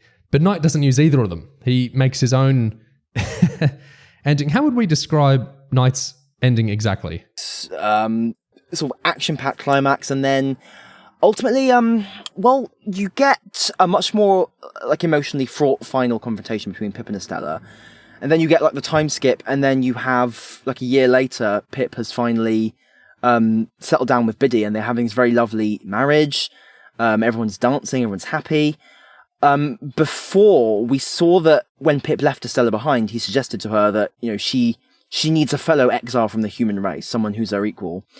And it's not clear who that is exactly, but then in the final scene, we see Estella hanging out with Jaggers, and they have a bit of a dance together, and it's not clear what exactly is going on between those two, but they do seem to be on quite good terms. And they're dressed in matching ways as well, the green. Yeah, that's also true. And the final shot is just rising up into the sky above all these dancing couples. Oh, and also one more thing. Pip says this Latin phrase, which translates to more than enough, and I guess it's symbolizing that he's accepted the joys of living this life, rather than endlessly trying to hunt for more and grasp for more. Yeah, I gotta be honest, I like it now. When I first watched this, I had a kind of what the fuck reaction, just because I wasn't, if we were going to get a different ending to the two novel endings, which I was kind of anticipating, I think I told you while the show was airing, I think they're going to do something a bit different. I never would have expected a happier ending. But I think that is kind of revolutionary in its own way, to kind of insist that Pip can actually be happy, and he can be happy in a way that isn't... I know in the novel, he's not a gentleman the same way because the state repossesses all the Magwitch money, but he still works, with trade. He goes off to Egypt and he's working in that sort of thing. To make him become a blacksmith again is Stephen Knight's addition, and to make him happy being a blacksmith is Stephen Knight's addition, and to make him be not in a regular relationship with Biddy, and for Biddy to be this kind of political actor is Stephen Knight's addition, It's all very, very new. And I actually like it a lot the more I've thought about it, because I think it is radical. And to be radically positive is, not what I would expect from Stephen Knight, or, this very grim kind of take on Great Expectations. But I think that's part of the power of it, is to kind of insist, much as Pip brute forced his way into being a gentleman, it's like the show and Knight have kind of brute forced their way into a happiness for Pip, which feels revolutionary because that's not kind of what the story was building to in some ways. And just to get him to this point is a really transformative thing for the character. So the show has taken him on a true journey to get him here. But I think the reason my feelings were so complicated for that was because I was what the helling at Jaggers and Estella, partly because I thought Jaggers was gay in the show, and I still kind of think that. What say you to that? Well, regarding Jaggers being gay, to be honest, I still believe that. Or at least, maybe if not gay, then queer in some way. I think the dialogue in episode 5, where Pip quizzes Jaggers on whether or not he follows Molly to bed every night, and Jaggers says, you innocent boy from the marches, you still have not realised the truth about me, and you never will. And then earlier on in the same episode, he when he's going off with Drummle to visit some actresses, quote unquote, Jaggers says, I do not care for actresses, so one of the women will be undisposed, there'll be a spare. And I think it's very much, it's one of those moments where you see, yeah, I know what you are, yeah, I know where this is going, mate. And the thing is, when it comes to him with Estelle in the final scene, I dare say it could be, supposing they're married or something, I think it could easily be a marriage of convenience, because I think that makes sense for Estella in some ways. When she's talking about how, well, the one who's most in love loses, I cannot love, I am immune to love, and blah, blah, blah, blah. And what she really wants is like this existence where she can be free in some ways, where she doesn't have the obligations of someone like Drummle, like imposed on her. I think if she was with Jaggers in some way, and Jaggers is also like not actually imposing on her emotionally or physically in any way, I think that would kind of suit them both. Yeah. In some ways, I think there would be advantages to them having some sort of coupling, even if it is not actually a sexual one or a romantic one. I think there are ways in which it makes sense. I think they would actually both feel the most comfortable in a mutually beneficial but not actually romantic relationship. I think they would be happier in that than a romantic relationship because of their kind of alienated kind of, especially the ways they kind of relate to society. Yeah, that makes loads of sense to me. I mean, I don't want to sound, like one of those people trying to, dig in a queer reading into, but fuck it, I am, because that's what I want for these characters. Oh, there'll totally be an extra episode of Great Expectations with the Wemmick Jaggers kiss. Like, that will totally happen. The thing is, if the show wanted to lock it down, it could have locked it down, but it chose to give us this mostly dialogue-free ending. So it's given me the reins. I think it's very in the Stephen Knight tradition to say I'm repurposing this, how I want it, even if that's not necessarily what he was saying. He's left it up to us. And so that's definitely how I see it. Also worth noting on the Jaggers Estella front, just before you continue, just one little thing. Like, Jaggers does have Molly, Estella's mother, in his employ, right? So that's a member of Estella's family in some ways, even though they don't really know each other. Like, I think that's also a factor why Estella might want to be involved with Jaggers. Yes, they might have a very odd little family unit going on yes. Over there. That's an interesting thought. With Wemmick and Jaggers, I just kind of got the vibe with how they related to each other, but yeah. In episode 5, Jaggers gives the, oh, you sweet summer child, I'm gay, talk to Pip. So I think that felt, pretty conclusive to me. I think you could also potentially interpret it as him being asexual or something, like anything that does not involve like a sexual interest in women. I think that's like the main thing. You can interpret it how you want from that point onwards. He talks about not caring for actresses earlier in like the cave where Pip is high. Yeah, that was like sirens flashing, the actress's comment. That's so queer coded. Like, I mean, it's not even code at that point. It's just like a foghorn. Like, there's some other interesting gay content in the series where like Pip, like Jaggers speaks eagerly of Pip's innocence and how they use that, to kind of get him to yes, lead on ship captains and things. And I think it's just interesting to kind of think about this. I think, he's an immensely attractive man, our leading figure here. And for that kind of to be a factor in the show itself, is Jaggers kind of struck by him in some way as well? It's all kind of interesting stuff to think about. I think Pip seems to, understandably resent kind of being used for his looks with the ship captain and whatnot.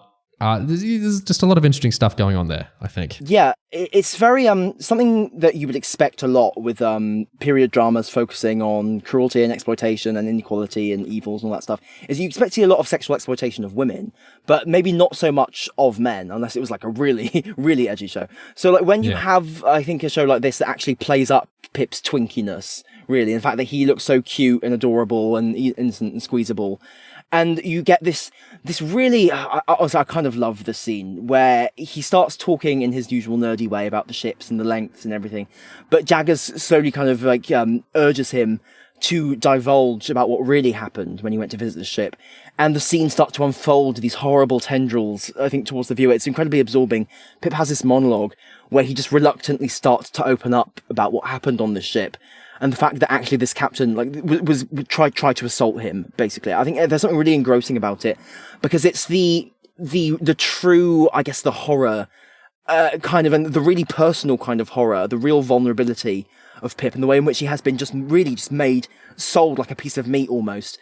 Actually, that reminds me of Christmas Carol and Scrooge again, doesn't it? Something similar happened there. Yeah. Anyway, the way in which that scene unfolds in Pip's monologue, it kind of draws you in. I think it really is a great example of the darkness bursting out through the cracks in the facade that I mentioned earlier. And that's something that I really enjoy about this adaptation. And the way in which kind of an unexpected twist, an unexpectedly really personal twist is kind of brought in.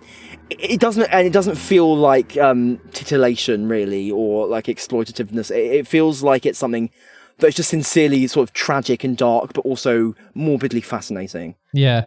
Other adaptations have played up homoeroticism between Pip and Herbert doesn't have that much to do. He's actually really huge in the book, but no adaptation really does that much with him. The film from a couple of years ago had Ollie Alexander as Herbert, and they played it up a lot in there. And that was pretty fun. But it's interesting, yeah, they go a different direction with the kind of gay focus on this show. I thought that was really interesting. Also, with the ending, there's also an ending for Miss Havisham as well, which is very different from the book, and I love because it feels like Stephen Knight writing, kind of reclaiming a brand of fanfic. You know, the way that, you know, sometimes a character will get fridged or something, and, you know, a bunch of fans will write kind of fanfic which reclaims the character. Yeah, so fix-it fic, it's called, I think, colloquially. A lot of fans will, you know, do this. I love this character and I'm not totally cool with how they were treated. I want to give them a better ending. And some people find this pathetic because they think, hey, you're not according with the sanctity of the story. And other people find this really powerful and actionable and kind of a great way for fans to take power. There's lots of perspectives on it. But the finale feels like it's this utter spirit of fanfic throughout the whole thing, which I just found so endearing and energizing because, like, it's great. Like, I really, really, really love that book. And to see this creative, like, it's so ridiculous to me, the criticism, like, he hates the book or he's trying to, you know, mutilate the book. He clearly fucking loves the book. He clearly loves these characters. You cannot do this ending with Miss Havisham unless you love that character more, you know, than a lot of people, and you want to give her. It's kind of like he loves the characters more than the story in a way, which I think is a really endearing sort of thing. You know, the show starts with episode 1. We're kind of taken aback if we've read the book by, oh, Pip is deciding these things now. This isn't being thrust upon. Isn't that funny? He's, you know, his first dialogue in the show is the 12th Night quote about greatness thrust upon you. And the difference with the show is that instead of the riches and, you know, gentlemanship being thrust upon him, he goes and seeks it out and he fights for it. You know, it's what of his defining characterization of the show. But then Miss Havisham gets the same sort of thing where she becomes a more active. Like, I knew the finale was going to have a fire at Sada's house because that's, you know, part of the climax of the book. It's part of one of the big things to happen in the third act. Pretty much all the adaptations do something with a fire at Sada's house or the equivalent. So I knew that was going to happen, and I was waiting, how are we going to remix that? How are we going to do that differently? And so for her to, in the book, it's like Pip walks away after a big conversation with Havisham, and then he sees, you know, she's tripped or, you know, something's happened with the fire and she's alight, and he rushes back in and he saves her, and then she's pretty screwed up. And, you know, she basically doesn't last that long. So in the show, for her to cause the fire in a kind of weaponized way against Compeyson, who she has re-met and kind of just having this kind of reckoning with, have her to burn down her own house. And she exited the house in the episode and she talked to Magwitch. It's total and utter fanfic. And I just thought it was fabulous. It's giving Olivia Colman the reins to do something with the character no one else ever got to do.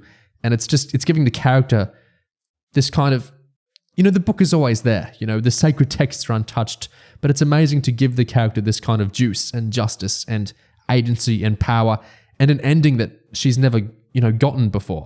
I found that really, really quite moving. I think obviously she's an awful lady in so many ways, but also to kind of give her this power over her own narrative, I've just found just quite emotional. I thought that was really powerful of Knight to do.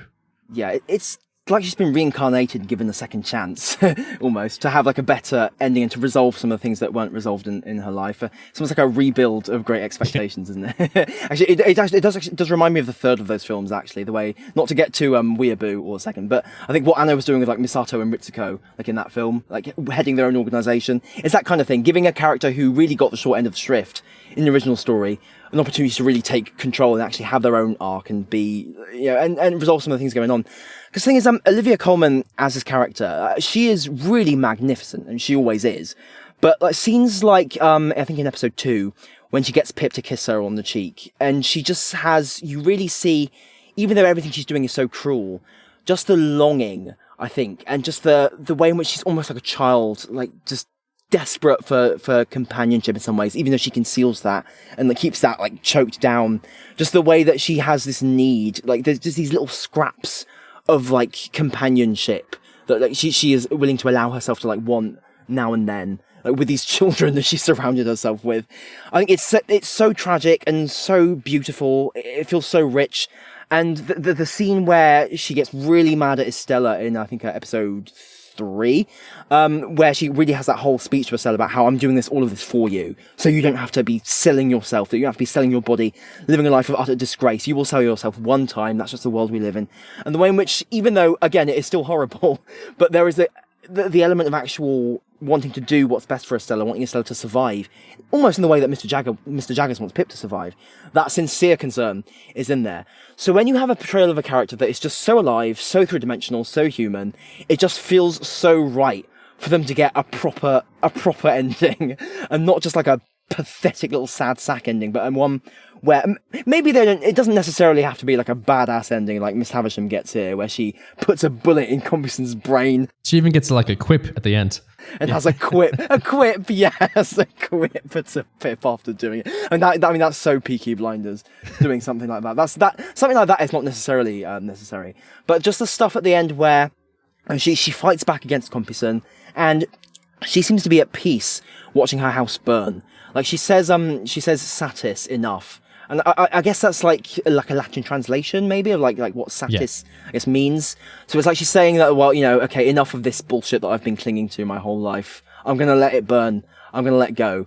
Because, this storm that brought Magwitch here, everything's been changed. I'm going to confront my demons and stuff. So it's just really satisfying to watch, and it's really beautifully realized. I think it's the whole show's ethos of rotten, not dusty for Havisham. It's kind of, we're not treating her as this stuck figure. I know some people didn't like the ending because they were like, just watch, so she could just walk outside. The novel is these great sections of prose talking about how she would like melt away, fly away in the breeze if she walked outside because she's so vampiric inside the house forever. And that's all great, but it's really interesting. And I think it's really in service of the character to go, but wait, she could walk outside. She's a woman. Olivia Colman talked about this in an interview. She's not actually that old, which is what, most other adaptations cast her or figure her up much older. She's in her early 40s. She could actually walk outside. She's choosing not to because of this very, very grand, very aggrandizing, narcissistic, heartbroken, kind of crazy take on heartbreak, the way she's received Compson standing her up.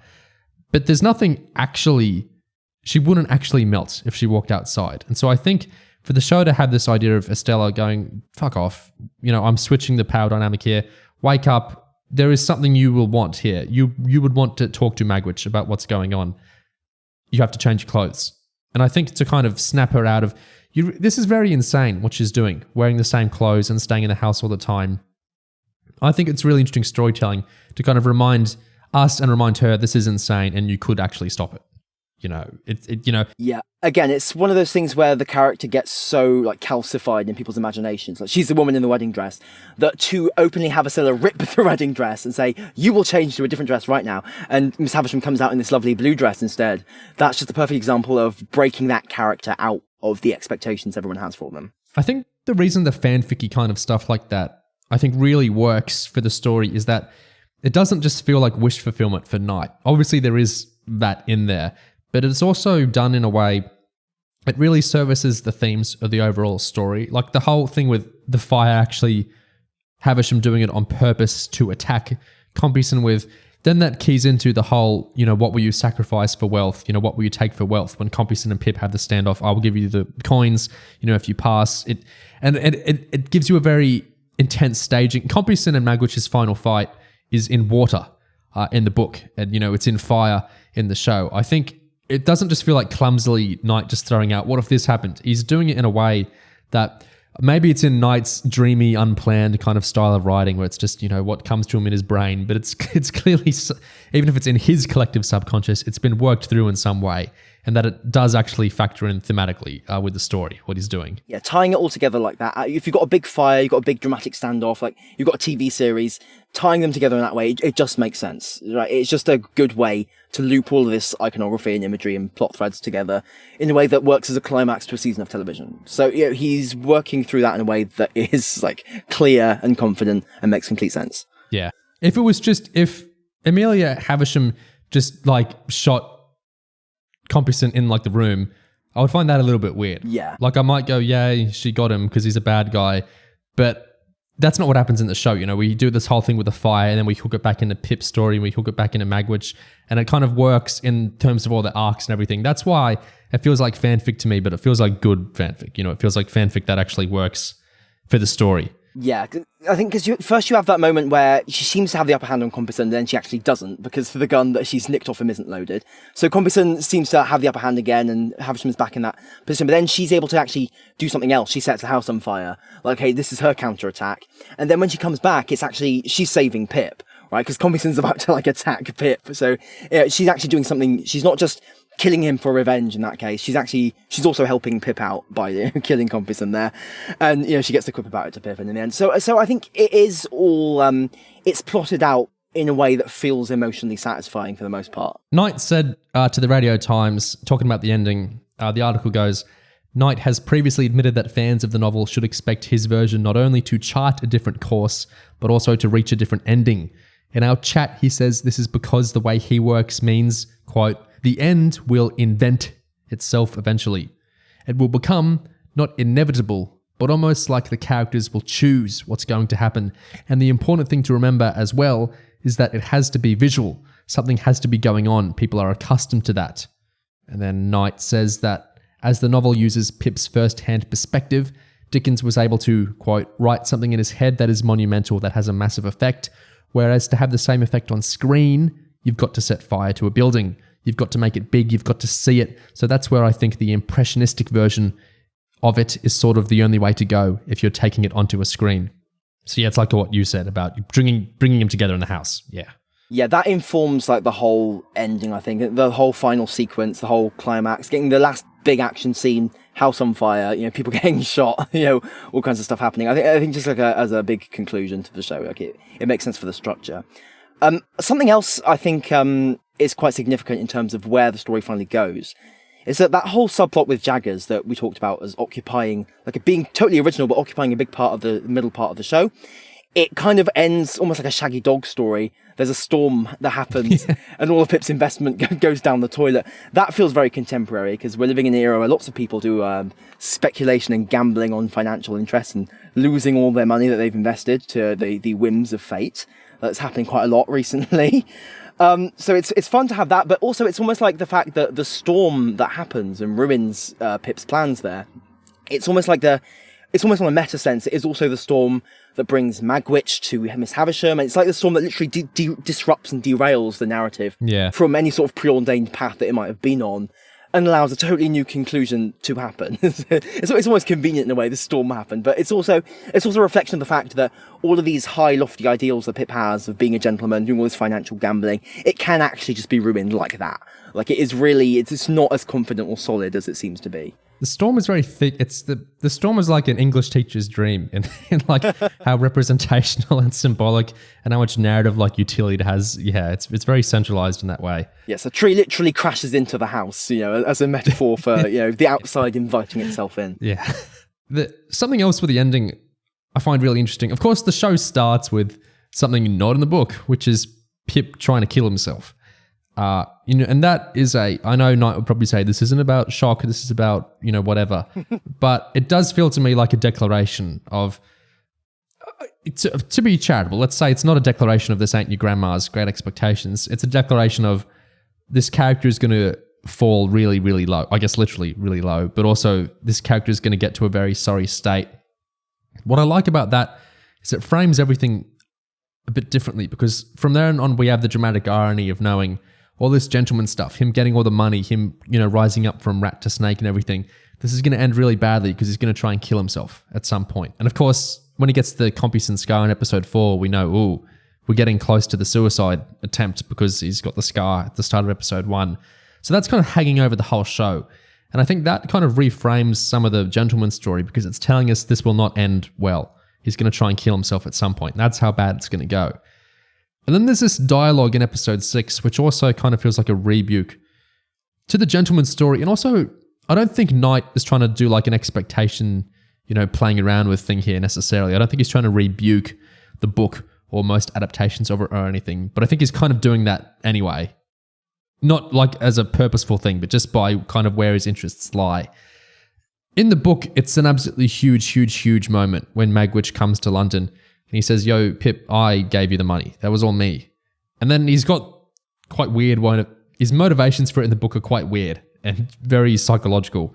And then, different adaptations play it different ways. I love how Robert De Niro does it really well in the strange Alfonso Cuarón film. He does it really, really well. He relishes the reveal to Ethan Hawke about it. But adaptations all play this different ways. They all play this in big ways. Because it's like the big moment of the book. The big start of the story is, Magwitch and Pip on the marsh having that moment of connection. Then the big, third act moment is Magwitch reveals, I was the one who gave you all the money. It wasn't Havisham. We are still connected. And you can have Pip play that in different ways. You can play it in nice ways, like the more recent BBC 3-hour adaptation kind of played that in a nicer way. And you can play it in very freaked out ways. There's lots of ways you can do it. But the idea is you do it. And this show didn't really do it. It didn't really have that moment at all. And the closest it gets is this dialogue, which is really interesting between, it's got Jaggers there and it's got Magwitch there and it's got Pip there as they're preparing for, the final battle with Compeyson. And, Pip's offered a drink and he says no. And Jaggers explains the boy has turned his back on the sporting life of a gentleman and settled at the station God meant for him. And Pip says, what he means, Mr. Magwitch, is that the fortune you left for me, I wasted. And the horse whinnies.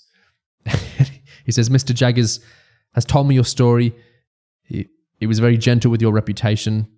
You spent my fortune on a ticket for a grand journey, says Magwitch, which led back to the place from where you came. I've been on a similar journey, Pip. We're both back where we're destined to be. That is really different. That's like a big kind of statement for this show to make. And then Pip says, Mr. Magwitch, many nights at 4 a.m., I've rehearsed all of the questions I have for you. And this is where, the book has lots of questions and lots of adaptations do lots of questions. But in the show, there's no time for answers, Pip. Pip says, I once bought you bread and a metal file, and in return you changed my life. And then the kind of wham ending of this is Magwitch saying, of course, Pip's, suicide rope burn is very visible around his neck here. And Magwitch says, for better or worse. That's pretty huge, that conversation, and that's extraordinarily different to how this story normally is played. Yeah, I mean, everything about Magwitch seems to be very, very different in terms of how he's conceived from the novel. There is no sense of, obviously, the fortune isn't made legitimately in this show. Yeah. And I think Magwitch comes back as this, and we see all this, we see this whole journey, we see bits of this journey that Magwitch goes on in Australia, where he's chasing Compeyson, gets stabbed and shot at, and then he wakes up and someone's mysterious some mysterious persons who live like in the forests, the woods of Australia, who we never see, have helped him and healed his wounds and cared for him. He's gone on this almost strange kind of spiritual journey, which is a bit strange. It's like he sort of come back in tune with nature. He starts talking to a dog. It's a very strange addition. But when he comes back, he's not, he's so not to the concept of this gentleman, which is more represented by Compeyson, like the horrors of this gentleman figure. Magwitch is like almost like the contrast, like the inverse to that, as someone who just wants to do what needs to be done and just wants to pursue what he feels is right and true in the world, rather than the whole aspirational thing. So when he does talk to Pip, it is not in the sense of, I wanted to make you a gentleman. It's just a sense of, well, you went on a journey and who you are is the most important.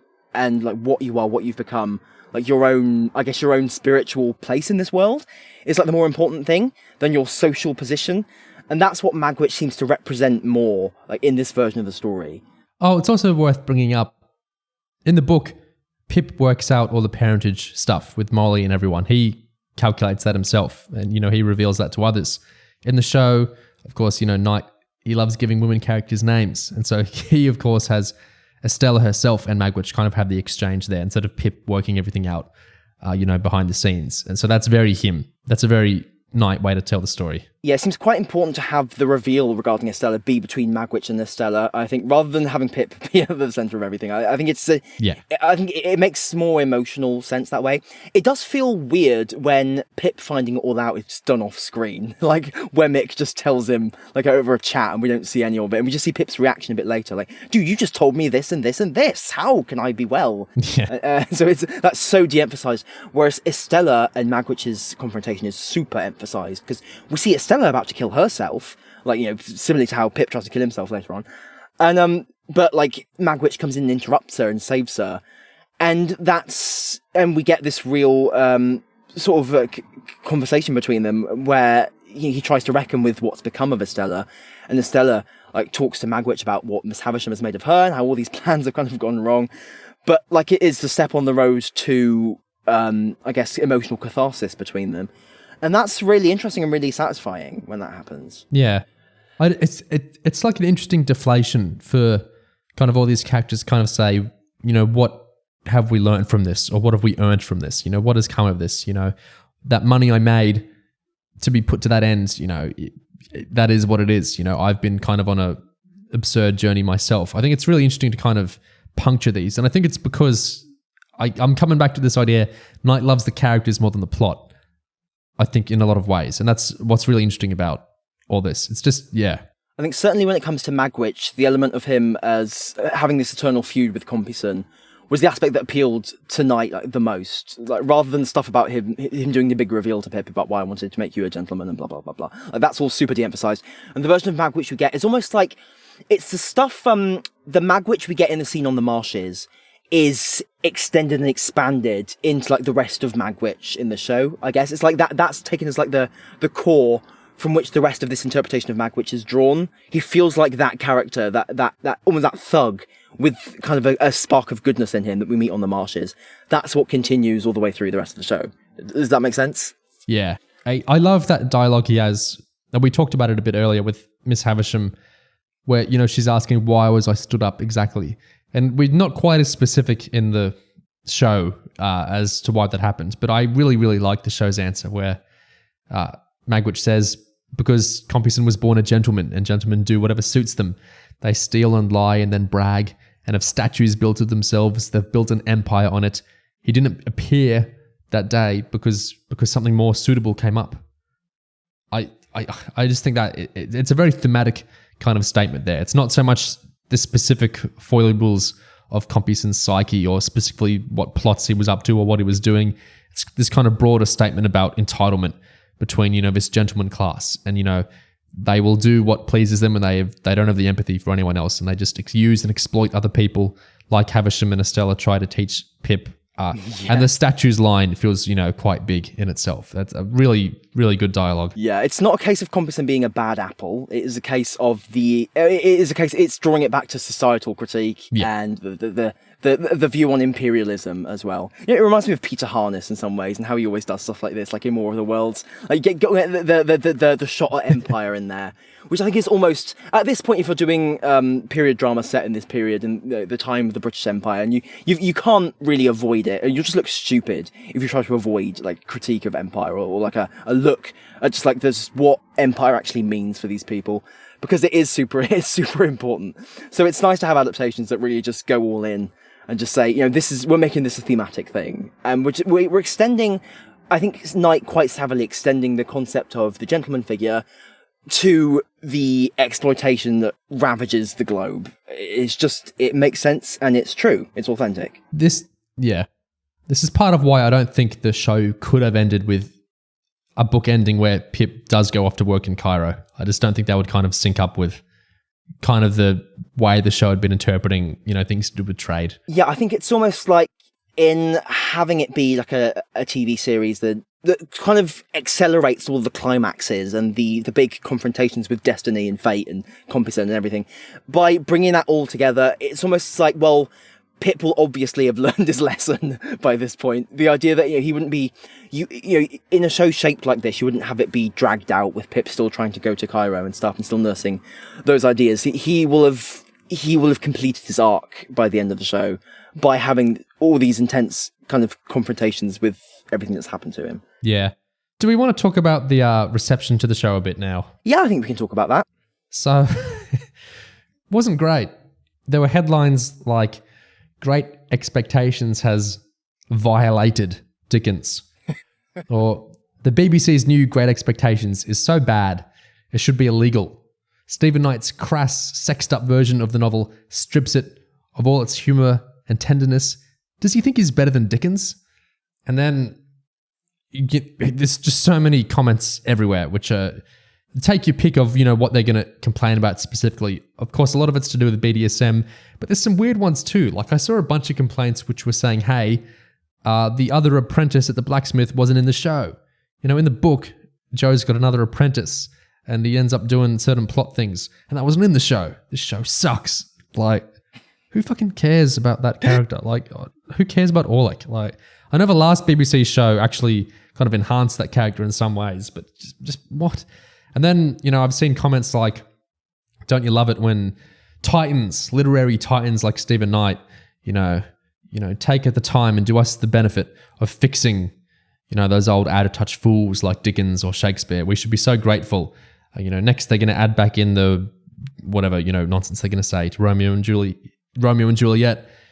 They're saying they've ruined the ending because he doesn't go to Egypt, and that's, what has to happen. I saw someone saying the ending, was sucked because he needs to suffer and he needs to lose. And, that's what's gone wrong here. This was a pointless reimagining. We had a member of the House of Lords tweet that... Jesus fucking Christ. I keep wanting to at least relax and enjoy Great Expectations on TV, said Claire Fox. One of my favourite novels. Many adaptations I've both admired and quibbled over, but FGS...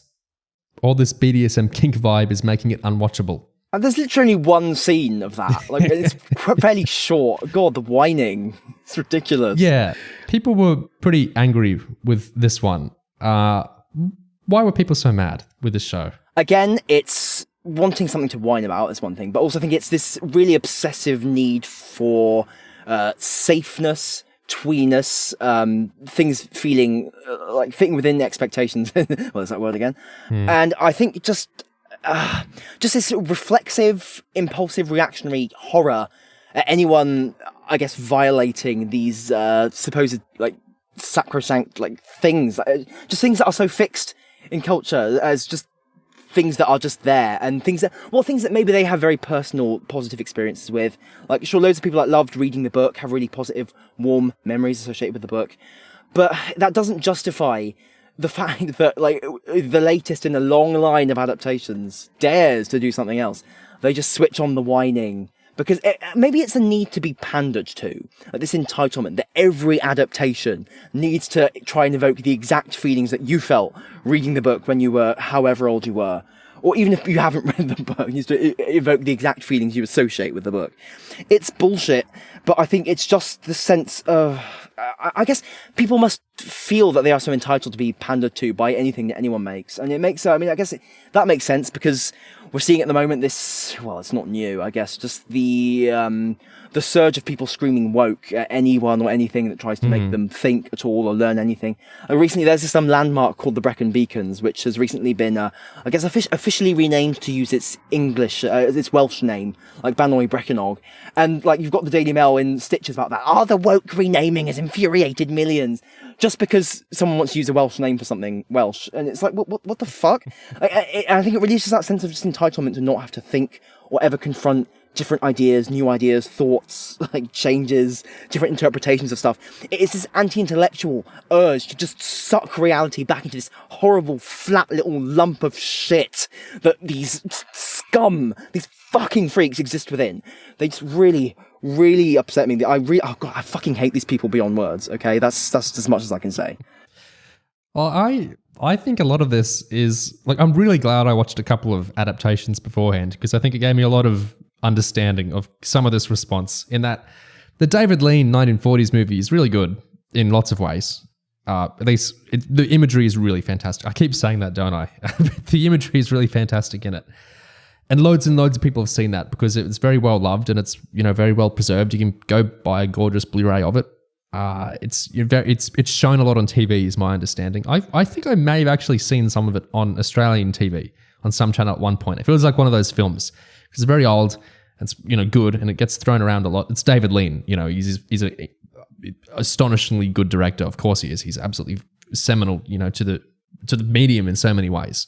In terms of I think that's why Stephen Knight kind of talked about, and that interviewer Chris Ryan were talking about, a lot of David Lean's filmic language is kind of how you imagine things, just because like what Lawrence of Arabia did for certain ways we conceive of visual storytelling is just so foundational to what everyone does now. So of course David Lean's fantastic, and of course that film looks fantastic, and you can go watch it. People talk about it like it's a Doctor Who missing episode, or they talk about it like it's or at least like it's a old George Lucas original Star Wars or something where we can't quite watch it anymore. I don't get what you're talking about. It's very easy to watch. It's very watchable. It's around everywhere. It's very, very easy to watch. I was looking at the director. He's another Star Wars connection, James Mangold. I was reading a tweet thread he did about the David Lean film, talking about what he loves about it and what he's taken from it. I've seen, all these really interesting video projects on the film, taking out specific shots of it and, remixing them and stuff. Like, it's there. Like, if you want that version of the film, which is really good in lots of ways, it is there and you can go enjoy it. And it's quite a cuddly version in lots of ways, and it is a beautiful visual experience. And I just don't understand. It's there. And if that isn't enough for you, there are loads of traditional adaptations of it. There's the Mike Newell film, which is, nice, it's a pretty, it doesn't look cheap exactly. And it's a pretty, it's very faithful for a modern film, at a reasonable runtime. It's very faithful for that sort of way. It even tries to do a lot of the third act stuff that, a lot of adaptations try to strip out. The last BBC adaptation, the 2010s one, it's Ray Winstone's a good actor, and it tries. It doesn't really succeed, in my opinion. It tries pretty hard. It's directed by Brian Kirk, who did early Luther, the Idris Elba Luther. And so it looks all right.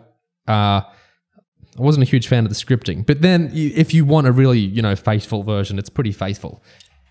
And then if you want another weird version, there's the Alfonso Cuarón version from the 90s, which is, I actually think it's really good. I know the film's been written off a little bit by the director and by the DP, who are, the great creative minds behind it, because it's a very gorgeous film, and they didn't really like the script, is my understanding. But it's a kind of wacky take on it, where it's like, it's in, the 90s America, and it's, instead of a gentleman, he becomes like an artist.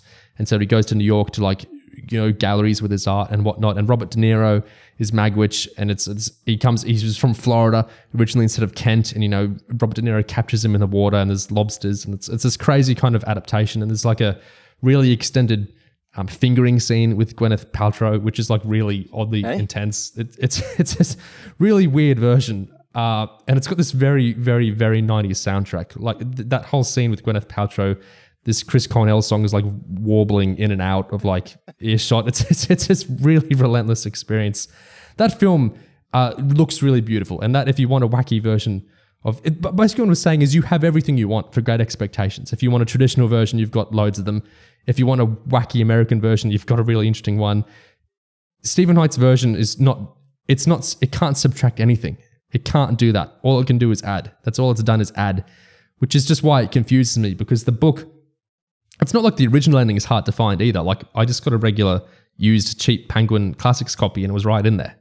And you can read it online anyway because it's an old book. It's so accessible. Great Expectations. The adaptations are so accessible because some of the adaptations are so old that they're so easy to like. It's all at your fingertips. It's all very accessible. And that's just what confuses me. I think we see this with a lot of things. I think people have a big problem with just taking things as they are and approaching them like on their own merits, like rather than on their own merits. I think people come in with wrong, just completely warped set of expectations and things they feel like they ought to be delivered. And they just end up, I mean, it's like, we see this a lot with Doctor Who, don't we? People always come in with their own, like, shadow versions of whatever it is they're watching, like, in their brains. And just, like, almost with confirmation bias, they just slot, like, whatever they think or whatever they're watching into their own preconceptions. And rather than actually try and look for what is being done, they just whinge about what's not being done at any particular point. So they refuse to actually embrace what they're watching for what it might be trying to do and what the virtues of what it might be trying to do are. And I think we see tons of that when you get an adaptation like this, which is self-consciously kind of diverging a little bit and kind of troubling a very, very well-known source material. So you just get all the whining, and it's so pathetic. And there is a degree of entitlement there, I think. But people feel like if they tune into something called Great Expectations on BBC One, they feel that they can just they feel safe that they can just sit and watch like a generic Dickens thing and just have a cozy night in. They don't expect to get like from the creator of Peaky Blinders this feast of like sexual proclivity and violence and chaos and mania and electronic music and throbbing soundtracks and suicide and all kinds of things. Like they don't want to be troubled by these uncomfy things. They just want to be comfy. So they want this media that's just basically slop that they can just turn off their brains to. And it is really quite pathetic, but it's pretty normalized at this point in society, isn't it? I got two more points on this. One is, this will be the second point, is, the BBC actually did a response to the complaints about the BDSM scene. Oh, God. The content chief had to say something. But first, I want to talk about Stephen Knight. There's two things with this. One is, for years, he's been making it his quest, and it's happening now. It's happening to build a big studio for film and TV in Birmingham because, that's where he's from.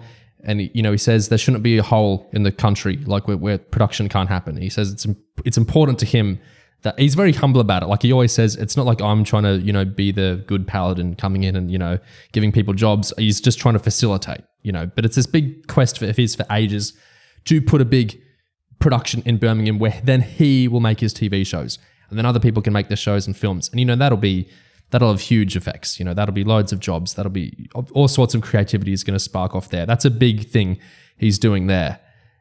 And the other thing with that is right now he's meant to be writing Star Wars, I don't know if they'll call it episode 10, but it's meant to have Daisy Ridley's Rey. So I guess it'll feel like the next mainline film. Damon Lindelof apparently got kicked off that, and there was someone else doing it before him. Stephen Knight's meant to be the one doing that now. That may have changed even by the time this podcast comes out, because you know how Star Wars goes with creatives. But basically the point I'm making with that and the Birmingham thing is that Stephen Knight is a name. Like he's well known already, and he's gonna get more and more well known. When he builds this big thing that so many people are gonna use, and it was from him, he's gonna be talked about a lot. If this Star Wars film does go through, whether it's good, whether it's bad, especially if it's bad, his name is going to get talked about a lot. Stephen Knight is going to get talked about more and more and more and more. And he's already talked about a fair bit, for Peaky Blinders largely. And, he's done a lot of other stuff. Like I think I mentioned Serenity earlier, which was this extraordinarily panned movie from the late 2010s. And I always heard I heard what the twist was back when it came out, and I kind of laughed. And I said, that's fucking insane.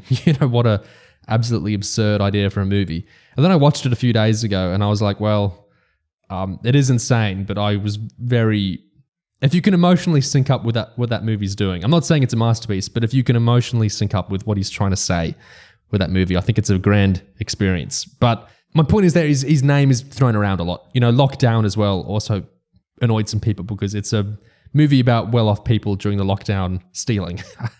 My point there, what I'm coming to there is actually connecting back to when you brought up Doctor Who, is that the shadow show thing we talk about, where it's like people are watching a slightly fictional version of the fictional show, like they're perceiving it in a kind of bizarre way. It's usually kind of psychoanalytic, isn't it? People have this vision of Stephen Moffat as a like a walking pig, like a gross boar, out to thrust his tusks upon characterizing women, or like he's this awful. Yeah, he wants to leave his mark on the show. He wants to leave his mark on Doctor Who forever and ruin it for everybody because he's so cynical and mean and stuff. Yeah. Or they see Chris Chibnall as like this Machiavellian like villain out to like stain the history of the show and ruin it for everyone forevermore. Or they see Russell T Davies as like the premier. He wants to fuck over every young person in the country. He wants to turf them all out. He's going to hang around Birmingham to make sure no person under 40 can work at the new studio with Stephen Knight. It can only be oldies there. They see Russell T Davies as like this premier ageist. And then they will interpret all this stuff through that prism, which even if the prism is kind of right, like even if they actually were those things, you're kind of clipping what they're doing into this very constrained kind of understanding of what they are and what they're trying to say. And then you're going to filter all their themes through these kinds of ideas. That's how you get shit like, oh, does Stephen Knight think he's better than Dickens? Oh, how dare he? He has the arrogance to insult Dickens by adapting his work in ways that aren't 100% faithful. It's bullshit. I mean, of course, in one sense, that makes great click articles. It's this clickbait as well. You've got they're all our horrible media plays in this process, so it should not be ignored. But it is also just a part of, I guess, the kind of spectator that people have learned to become, I guess, with this sort of media environment. People have just become, entitled to the slop, as I said. I went through a big, like it was an earnest, it wasn't clickbait, this like review thing today of the show, which was trying to say that, Stephen Knight is extraordinarily arrogant and he's trying to prove that he's better than Dickens, and he's using these shock tactics to, make this cheap TV just to pander to the lowest common denominator.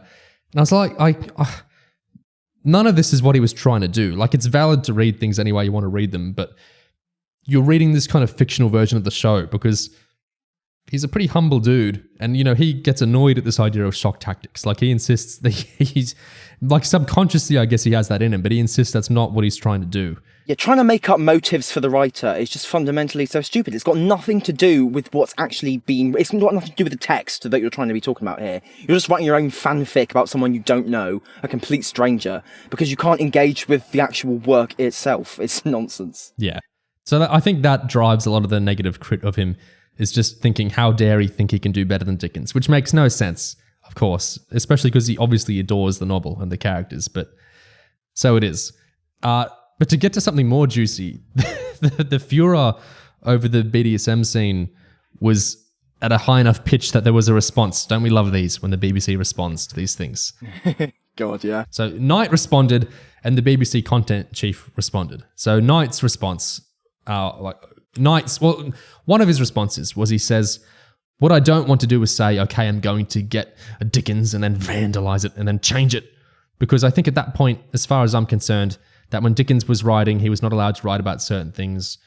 And if you read about what Victorian London was like, there's a lot of stuff going on, and Dickens knew there was a lot of stuff going on, and his readers knew, but they all knew he couldn't write about that sort of stuff. Not because he wasn't brave, but because you just didn't do that sort of thing. And that's, he's talked about that a lot. I'm not sure how valid that is necessarily, but that's kind of what he's seeing is what he's doing. But he also, I think this is the more interesting defense of the BDSM. He says, so I think if you take a microscope to the text of Dickens, for example, Pumblechook and Mrs. Gardry, there are a couple of lines in there where they disappear together. And I think that a Victorian readership were a bit more forensic about what was going on. There's many examples in Dickens where he sort of goes off on a tangent that we think he's sort of suggesting stuff. Human beings haven't changed since then to now. Everybody was doing the stuff they do now then. And what I hope I'm trying to do is, if Dickens were around now and had the liberty to go down some of those dark alleys, this is what it would have been. And then, when asked whether he was looking to include more dark, perverse, and twisted elements in his script, Knight said, it's not even dark, perverse, and twisted, it's funny. That's the point. It's not trying to be like, let's make it really dark. Dickens is dark enough. For me, it's just a question of saying the things that couldn't be said at the time, which Dickens was saying in code. And so it's not an attempt to deliberately be dark. It's an attempt to say, this is what the world was like when Dickens was writing, but he couldn't quite say that at the time. It's ironic that in the prudish reaction, I think, to the BDSM scene, because come on, it's just a man getting spanked or whipped a couple of times, and to act like this is like the most horrific offence you must complain to Ofcom about it. It's ironic. I mean, they're kind of, in a way, demonstrating, or at least illustrating Knight's point with the idea that some things can't be written about. Because obviously you can do, scenes of BDSM on TV now, because he did one. But if you do it, you will get people like treating it like you've just shat on screen or something. Like you've just stretched your arsehole in front of the camera or done something unspeakably fucking obscene. Even though, really it's, I mean, come on, like it's just two adults doing something for pleasure. Like, come on, like Jesus, people actually like. I think it's weird how particularly pathologized this sequence is. Like her whipping someone like on the back or on the bum or whatever, like someone nude. I think it must be the fact that it's like this private pleasure activity that's an unconventional form of like sexual pleasure that just makes it so pathologized to the point where people treating it like the most explicit and insane, provocative, almost scatological thing you could possibly show on television. Like this insane thing. How could you insert this? When it's really not that like explicit as things go. It's not that extreme. So I guess it's just ultimately a kind of prudishness, I think, about the content. Yeah. I wish Knight didn't hide behind Dickens's sleeve a little as he's doing there. One, because I don't quite think that's true necessarily, because Dickens has written about some of the things he talks about that he couldn't write about. I mean, some of it might be a genre thing that he didn't want to, in a coming-of-age story, allude to opium, even if he might have thought, maybe Miss Havisham did. But, some of the stuff he did write about elsewhere. So I don't know fully about that. Although, Knight admits elsewhere, I might have this wrong about Dickens. I think it's more that Knight has this idea of, I want to get more at a more holistic sense of how a character might interact in that setting, or at least how I conceive of that setting.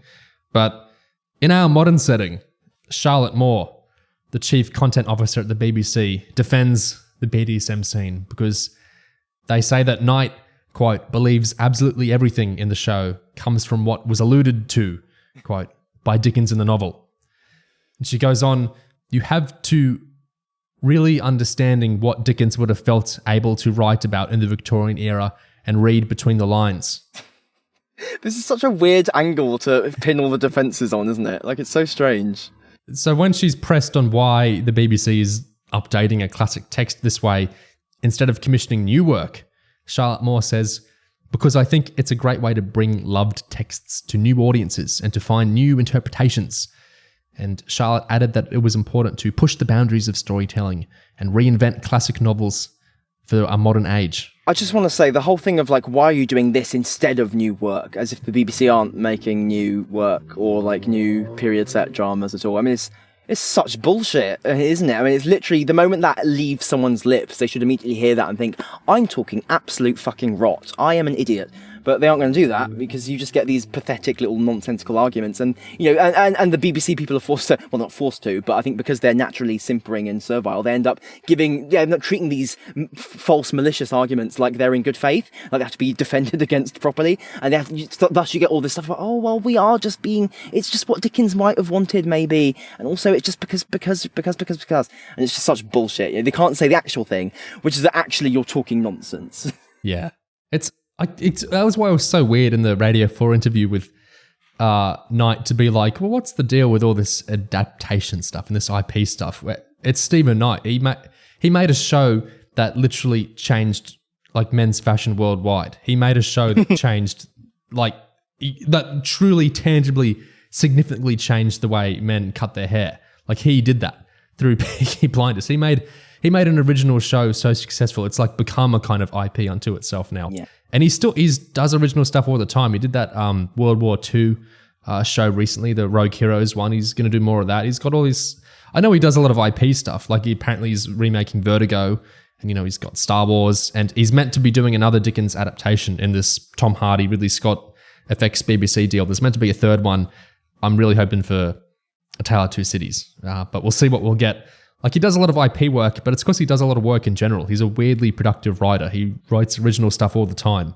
I think what's insidious about the "why aren't you doing new stuff instead" complaint is that they aren't actually defending the production of new stuff. They just want to police what you do with old stuff. That's what those complaints are actually for. It's just disguising the actual motive behind a really bad faith, fake concern for the production of new work. Because obviously new work is getting produced, often by the same people as creating these adaptations. So it's just, it's a bollocks complaint.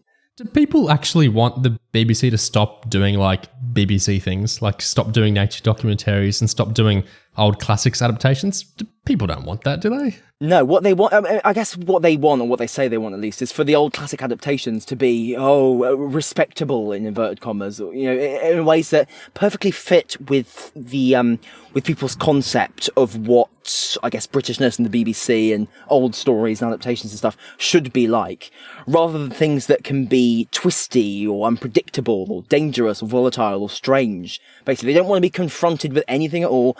They just want everything to be just boring and safe and exactly what they expect it to be in their terribly narrow little imaginations.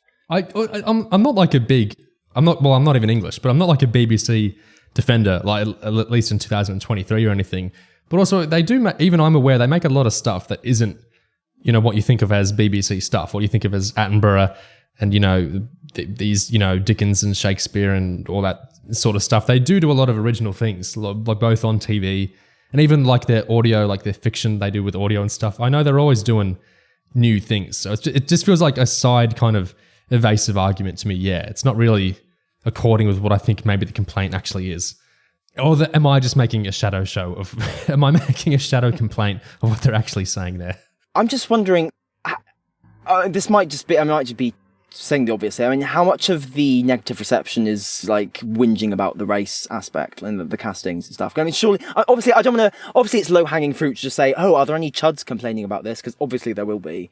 But has any of it leaked into like supposedly respectable criticism? Oh yeah. I wasn't even thinking of that because I was more interested, I suppose, in the weirder, at least there's a little more intellectually to engage with the kind of evasive. Yeah, I'm not saying we need to dwell for a long period on the racism for another hour, but like it's just something to think about. Go look at the YouTube comments for any of these clips or any of the interviews. It's let's not do that. It's constant waves and waves and waves and waves of that stuff. They've ruined it all because Jaggers and Stella and Wemmick and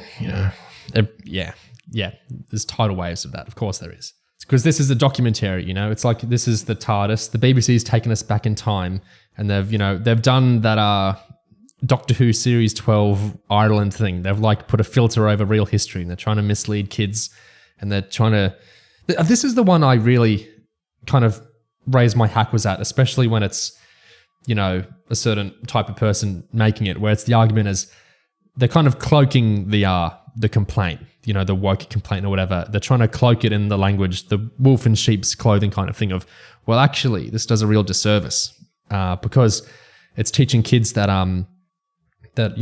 every race was always in harmony and therefore you're teaching British history wrong and this is vile and odious what you've done to Britain's children by teaching them that you've taught them race wrong by doing this. I mean, it's ironic in this case because the show literally doesn't teach you that racism didn't exist. I mean, there's literally like element of slavery in the story. A character has like a racial epithet spat at them at one point. So it's doing the opposite of teaching kids that racism didn't exist. I mean, obviously there's people of color that make that argument, but I just roll my eyes when I see certain, sunglasses profile photos trying to clumsily use like the woke language to critique this thing because they've learned that's a kind of sneakier way to do it. Yeah, I'm just trying to think, is there anything we haven't touched on that you want to touch on? I guess there are only really like maybe like a couple of random little things I loved in the show, like that transition from the map of the world to the floor of the Royal Exchange with the people arranged in line with the countries. Little touches like that I thought were absolutely brilliant. I just love stuff like that. I think it's a perfect example just how dense the style is.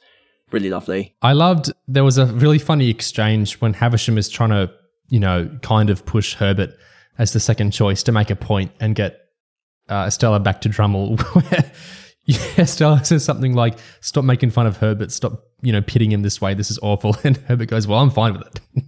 Yeah. He's very happy to be second choice. That was really funny. I think the handling of like Biddy throughout the whole show, on rewatching it, I was thinking the scenes in like episode 2 where she's teaching Pip French and he's learning to dance with her. I was really struck by that. God, those scenes are so romantic, and it's like I just felt like, oh, Yeah. it's so cute. Oh my god, and so like sad, of course. So I was just really, I'm really thrilled at the fact that Pip and Biddy get that happy ending in the end, because I think it's set up very well. I think that actually these two could work really well together, and I think it's more heartwarming on revisit that there's something optimistic waiting for them at the end there. I think the younger actress for Biddy did a good job too. Yeah. She did a good job selling the quiet kind of understanding of what was going on and everything. I noticed she was doing a good job for the younger cast. Yeah. The line that Pip had to Biddy at one point when he said, so why are you sad or angry or whatever it is you are? God, that so reminded me of 12 and Clara and the way he fails to understand her emotions at various times. I think the idea that Knight stripped the humour out of the story is obviously bollocks, because there's loads of funny moments in this.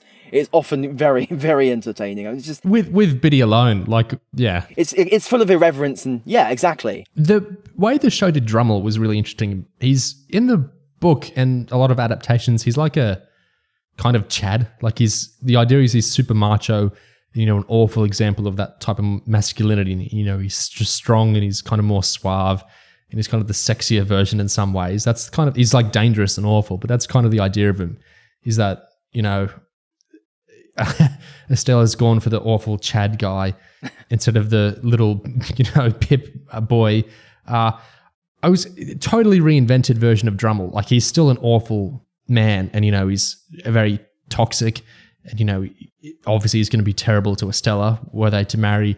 But Knight is this totally new version to kind of do something very different with, and to do his kind of original insurance story with. So I thought that was interesting. And the actor we know, because he's Larry's Strong from House of the Dragon. Yeah, it's almost the way they put a lot of focus on how Drummle wants to appear commanding and project this image of what is a kind of masculinity, even though he doesn't really look or act or exist like the supposed Chadley macho figure at all.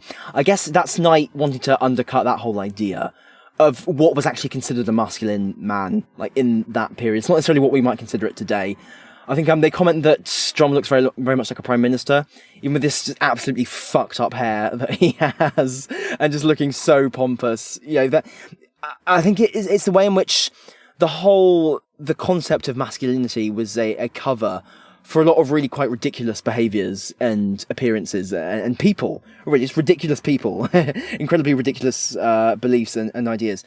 So I think really playing up Drummle as this quite ridiculous and absurd figure, who he really just wants to recreate his mother, who he misses, and just wants to make a wife who can turn into his mother. Like an infant, really. I think it's just Knight wanting to, again, just display a curiosity about what was behind all of these ideas in culture at the time. And again, just play up the big contrast and make the ideas as big as they can be. Something else I noticed a lot in the show was there was a lot of associated cuts between the different drugs. Like at the end of episode 2, we have the women using opium in Sadist's house, and like we're kind of associating those shots with Pip drinking, like at the same time. Both Estella and Pip are upset about, the situation they're in there. A lot of interesting shots. Like we have, I think at one point, Miss Havisham is smoking opium, and then we cut to Jaggers in his office, like lighting a pipe. Like I'm not always sure if there was a big statement behind these, but I just noticed the drug shots often like had associated cuts between them. I thought that was interesting. Drugs and substances get a huge focus in this adaptation, I think, actually, particularly around like the tail end. I mean, one of the endings to an episode is essentially Pip's first experience with opium when they go meet that lady who's kind of dealing with the stuff, and then Azure. Yeah, Azure. And then for like the whole of the next episode 5, he starts off in, he's smoking it. He started using. He's in this fog of like drug-induced haze. And we get Joe seeing him and kind of being really horrified by all this rum and the pipes. We come back to the rum and the pipes a lot. And we get Wemmick basically staging an intervention. Like, there will be no rum and there will be no pipes. So it's this, I guess, this real focus on the way in which the corrupting influence of London is literally represented by the crap that Pip is putting into his body to cope with all of the stresses and the things he's having to do constantly and the shit he's surrounded with. So, and I think it's just a convenient device to express the physical toll that the world of London is taking on Pip, and how it's just making him unhealthy and miserable in so many ways. And it builds to that metaphor on the finale as well, where I will drink beer, not rum. I will smoke tobacco, not opium. It's kind of his big statement of what class he's going to align himself with. Yeah, it's almost like, even though these substances are, I mean, they're not healthy substances particularly, but they're ones that they're not the kind of high experience that the upper class chases. They're just the kind of plain old, like, usual substances that are just for getting on with your day, easing the grind a little bit. I was disappointed to see Pip starting with the snuff in a later episode after, it's so gross when Drummle uses it, and Pip rightfully he kind of declines it at first. It was gross to see him use it later. That's just like a tangibly gross one to watch being used. At least drinking and smoking, they can sometimes, if not look cool, at least they look neutral. They don't look disgusting using it. Quite gross, yes. Speaking of pigs, I loved the whole thing in episode 2 where the judge has hanged himself. That was so... Like in the book, it's more alluded to, the stuff Jaggers does. Sometimes Womack talks up, in one case, he, went crazy and he did all this stuff, but we don't really see it a lot. So in the show, it was really cool to actually see, I'm not saying this is what Dickens was imagining Jaggers to be doing, but it's really cool to actually see Jaggers at work. That was I was so excited that the show was so Jaggers-centric. But when that judge has hanged himself, and like we get the whole, we're organising the pig butcher to go and, deal with that corpse. That was, really cool, really interesting kind of stuff there. I was just going to say, I like how it depicts, throughout the show and Pip's interaction with Jaggers, it shows Pip going through a series of being put into position after position where he has to make a compromise. Like that scene where Jaggers gets Pip to basically fraudulently sign as a witness to the judge supposedly signing this stuff. And the way in which it starts to have this effect on Pip. I love when Pip is looking at the egg, the boiled egg or whatever. Not the boiled egg, just looking at the egg, and it reminds him of the corpse of the hanged judge. I love imagery like that, the way that's all worked in. And the way that time after time Pip has all these horrible lessons in morality. I think it's just really exciting the way Jaggers takes him on this journey of increasing moral complicity and just screwed upness. I found it so easy to relate to Pip in that second episode where he's just had a very emotionally strenuous experience back home and he's had to make a decision really quickly. He's had no time to process it. He's just had a full night of travel and he's gone into somewhere where he's immediately he has to start work right away. And then he's put in a situation which is nice, like people are welcoming him, but they're all looking at him, they're expecting things of him, and he's just like, I want to lie down. And he's like saying, everything is fine, it's good, all that. It's just very relatable, Pip, in that episode, I think, just when completely overwhelmed emotionally. And it was so nice for Womack to kind of calm him down, saying, hey, I know Jaggers is hardcore, but there is still some kindness in London. I'll do your work for today. Go sleep. Yeah. Also in episode 2 was something, we've kind of talked around it a bit because we've talked about those interview clips of Knight justifying the edginess. But in episode 2, the status women organise that lady who, is up the front at church and she works at the pub to sleep with Pip because he needs to learn and he needs to lose his virginity and he needs to, virgins of Christmas. Virgins of Christmas. I love that line. That's very funny. I love when Pip sees Mrs. Gibbons in the church later on. He gives her that awkward little smile. So it's like whatever happened there wasn't necessarily like a horrible experience. You get the impression she was very nice to him, as nice as you can meaningfully be in that situation. So I guess it's like another sense, in a sense, it's another kind of corruption of innocence in some ways, because he's been herded into this room to do this thing that he didn't really sign up for, but it's supposedly done for his own good. But it's nonetheless, it's just part of the strange world of Miss Havisham kind of encroaching upon him and him kind of going along with it in some ways, just like he ends up going along with everything else. Like later on in that episode, when Miss Havisham tells him, sell the opium, go buy yourself some clothes, he goes up to that person who wanted him to make manacles for slaves earlier and sells him the opium. And the guy makes that comment like, too good for the slave trade, but ready for the opium trade. I love little nuances like that. And just the way we see Pip over and over, he's kind of sinking step by step, like stage by stage, into this world that he isn't really, he's not really comfortable with. But nonetheless, because he gets a lovely little hat and clothes out of it, then he's fine with it all, like pretty much straight afterwards. There's a character in a book who's a little kid who just goes around, and when Pip like walks around town in his good clothes, he goes and mocks him and teases him, and it annoys Pip so much that he writes a really angry letter to the kid's dad saying your kid's a true scoundrel and, blah, blah, blah, blah, blah. I just remember that part of the book. Yeah. Why do you think Havisham made Pip sleep with Mrs. Gibbons? I think, well, in terms of specific motives for every last thing, maybe, I mean, you could theorize for hours about it, but I guess the idea is that in corrupting him and turning into a figure of the world, rather than like who will get sucked into that London environment and survive, I guess, thrive in some ways, be corrupted in turn, and in turn end up, feeling even more heartbroken when he can't have Estella or whatever. I guess setting him on this whole quest that will lead to, I guess, his corruption or whatever, and all the bad things that Miss Havisham envisions for Pip. Him gaining experience, losing his virginity, basically, in this very pragmatic, like transactional, really quite kind of sad, kind of sad way, is I think a part of that, and a part of like taking away his first time in this way that's just been organised for him.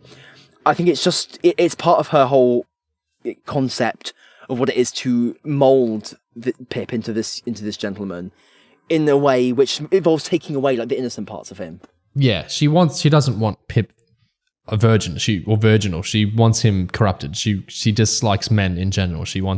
I can see how it would be weird because some people might think, but she just needs to affirm like her vision of men with Pip, who's increasingly becoming a man. She needs Pip to be gross. She needs to think, oh, that awful Pip. Yes. He slept with someone. It's not even Estella, and it's not that other girl he likes. He just slept with that same person who, there's all the churchgoers that are corrupt that are sleeping with her and everything. I think it kind of affirms her vision of Pip, which maybe was getting a little trickier as she was probably finding him more attractive as he grew into a man, and as he seemed, he was pretty decent guy, I guess, at least at that stage in many ways. So I think, corruption. Yeah, it's this really complex thing that Miss Havisham has with Pip, I think. Like, it's both this resentment of his innocence and also like a hunger for it to consume it in some ways, but also like a longing for someone to actually be nice. Like a sort of an appreciation of how nice he actually is, but also a resentment of it at the same time, like a need for it, a hatred of it, a hatred of the fact that she feels the need. There's just so much like roiling around in there. She really is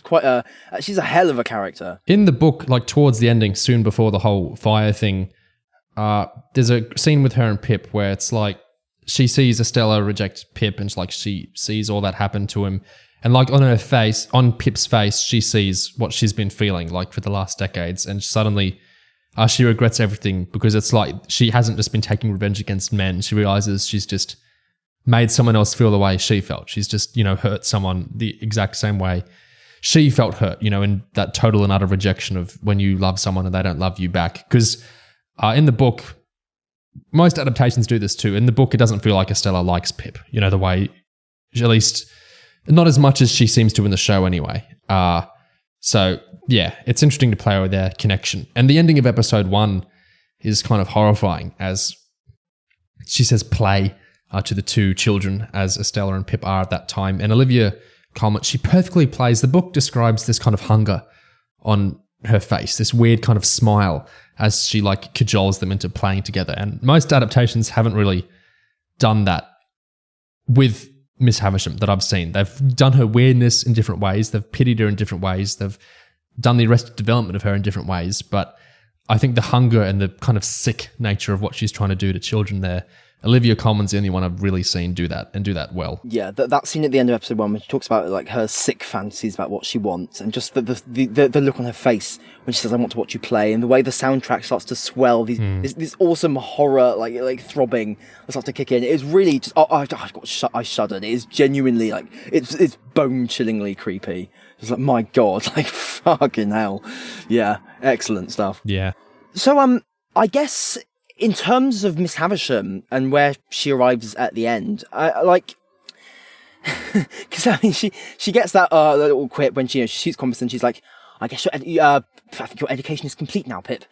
And obviously, because that being just a quip, you don't necessarily have to read into it that much. Do you think in that sense, is the aspect of education there her teaching Pip that men like Compeyson should just be shot on sight or something like that?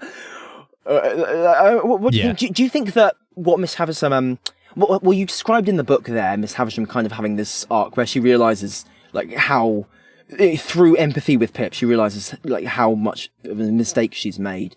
Like, what would you say the show's equivalent of an arc is for Miss Havisham? Because obviously it's not the same. It's a different kind of thing, but she sees the errors of her ways in a completely different sense, doesn't she? Like, it's something quite different. Do you think it's as satisfying or more satisfying or less? Or Well, in the book, like the line in the book I was talking about, she says to Pip, "Until you spoke to Estella the other day, and until I saw you in a looking glass that showed me what I once felt myself, I did not know what I had done. What have I done? What have I done?" And, that's interesting and good and all, but it's the novel where the women are much more kind of subsumed. The women are much more secondary to Pip as a character, because the novel is all Pip's coming of age. It's Pip's growth and decay and everything. That's what the novel is. The show is different because the women characters kind of stand on their own a bit more. So I think in the show, she has a big realization, when she meets Magwitch and meets Compeyson again, which is that I guess she doesn't have to rot away, and she takes control back and she kills him. I guess the education she gives Pip at the end is the education she's just come to herself, which is that, we don't have to just be treated or wallow. We can, take the power back. Let's kill Compeyson. I guess in terms of like unity and overall holisticness, I think Estella being a big part of that realization for Miss Havisham is probably important, because I think when Estella confronts Miss Havisham, rips her dress, and says, "Things will be different now, I'm taking it into my own hands," I think that really galvanizes Miss Havisham to actually, like, because she seems really lost for a moment there, like, oh my God, what's happening? I can't control her anymore. What do I do? But then when she finally emerges in the dress, like, I guess in terms of seeing Estella, who she's raised to be, I guess this horrible little, like embodiment of all the darkness in her, seeing Estella actually become independent and have some other support system and take life into her own hands, I guess that reflects back on Miss Havisham, and she feels that she can actually do something by herself as well. She can actually fall back on her own strength that has been there all along, but that she's just been using for horrible things rather than for her own, like, self-fulfillment. I guess it's a way the show does actually work kind of straightforwardly as a coming-of-age story, is that kind of generational reckoning at the end where the adults aren't lording it over the children. There's kind of a reassessment where the children kind of reassert and they have some control over the adults, and it's kind of rebalancing of power and things shift a bit. We also get it at the end where Pip goes back into Sarah and Joe's house and they kind of organize, well, you'll work as an apprentice and then you'll get this money, then you'll get more than Joe. And, it's kind of, there's a reckoning and we're reassessing. You have some power over us now. You've grown up and now you have some control. You have some stuff to teach us now, I suppose. The power has been shifted a little. I guess that's also what's happening with Estella and Amelia. And Pip outright says, "I will become Joe," doesn't he? So he's resolved to actually do that. And that's not necessarily, even though he feels kind of disappointed and dejected that all his dreams went to shit, like, it's not like death to become Joe. He's not going to kill himself anymore. Like, it's something, we like Joe. Joe's lovely. So becoming Joe is not actually the worst thing in the world. And that ends up being a position which actually works for him, and that's something that's actually good. It strikes me, in the book, Joe marries Biddy, right? Well, in the show, Pip becomes Joe, and then he marries Biddy. So it's kind of faithful in that way, isn't it? The book, it's quite weird. What happens is, it kind of works. It's just weird because the age difference feels weird. I don't think it's ever quite clarified. I always got the impression Biddy was a good couple of years older than Pip. It probably feels weirder for us than it did for the audience at the time, right? The age difference, definitely. But it's like, because Sarah dies way earlier in the book. That's a whole story of its own. And then Joe is always sad, and Biddy is always sad over Pip leaving him. When he's around, he's like a dick. And so, they come closer together over the course of things. And then it's like a nice thing because they're both nice people and they'll be nice to each other. And so there's no abuse of Sarah. And, Biddy gets someone who loves her and is always there for her. But the thing is, Pip does kind of come back to Kent at the end and he's like, I'm going to marry Biddy. And, too late. I'm going to finally marry her. I'm going to give her the good grace of marrying her and everything's going to be great. And so he goes there already. And then they're both overjoyed and they're like, oh, you came for the wedding. We weren't telling you this yet because we didn't want to blah, blah, blah, whatever. And so Pip does the good thing and he keeps completely quiet that he was actually coming to marry Biddy, and he's like totally supportive of their marriage. And then that's like meant to be his growth. But it is this kind of odd positioning of Biddy as kind of not his prize, I guess. But it ends. It's a bit weird. I liked that. So the show has its own version of that, doesn't it? Because Pip comes back to Biddy, almost like seeming maybe expecting something. Instead of Biddy telling him, "Oh, sorry, I married Joe," she tells him, "You're not the center of the universe, Pip. I have my own life. I have my own goals. I'm not just being your little housewife. Like, fuck off." And of course, they do get together in the end, but it's after some time has passed, and it's after Pip has like grown in some ways and acknowledged that it's not all about him. So rather than just, I think there is a skein of faithfulness to the book in there with Biddy. I also think to make her a Chartist, it really does a good capstone, I think, on the show, because the show is kind of engaged politically. Stephen Knight has talked about how he didn't want to make it. He has quite like he didn't want to make it too political or something. I'll get it up. It's because it's worth saying. Okay, he says, "What I didn't want to do, and I think Dickens never tried to do, was make something specifically political. He was never banging the drum. He was just saying this is what's going on, and people could draw their own conclusions." And in the show, Stephen Knight has also talked about class being the main idea, the main theme of the show. And of course, we have, these looks at empire and, the negativity to do with the class system and, the empirical trade and everything. I think it makes for a really, like we've talked about, how Estella and Pip kind of vainly talk about changing the world, and then, it comes full circle that Biddy actually is becoming part of a movement, that is going to try and change the world. And Chartists, of course, presaged all sorts of things. And, we're in 1830s, 1840s, League of the Just and the Communist League and, eventually Marx, and it's all going to start happening, all this stuff. I think I really like in the finale, it kind of gives this flavor that all the stuff we've seen in the show is like part of a larger landscape. And I think for Biddy to be the one keyed into that just feels really, really right and really empowering for her. And it kind of puts a full stop on, I think, a lot of the themes and ideas of the show in a nice, propulsive way forward to like think of this is going to extend on into things. I know Knight said he wasn't trying to be too political or whatever with it, but I think that just that kind of mention of Charterism worked really well. Yeah. I think if you depict things like class inequality in a way that is honest and like sincere and interested and curious, then it is just by definition going to end up having many political resonances, because that's just what life is. That's what politics are. It's just the business of how the hell do you organize the world, right? So any position, any point of view you have is going to have a political dimension to it. So, writers go on a lot about how I'm not trying to be political, but they end up writing stuff that is by nature incredibly political. And this is an example of that. It's all in there, and that's not a bad thing. It's a great thing. That whole conversation is, saying, Pip, you're not the center of the universe. And I think bringing up, a real world, a political movement that's not mentioned in the book, reminds us, that Pip's struggle is part of what Pip is reckoning with, like the class system, isn't just part of a coming of age story of Pip. Like it is there's not thousands of Pips because no one else is getting, random Australian, riches.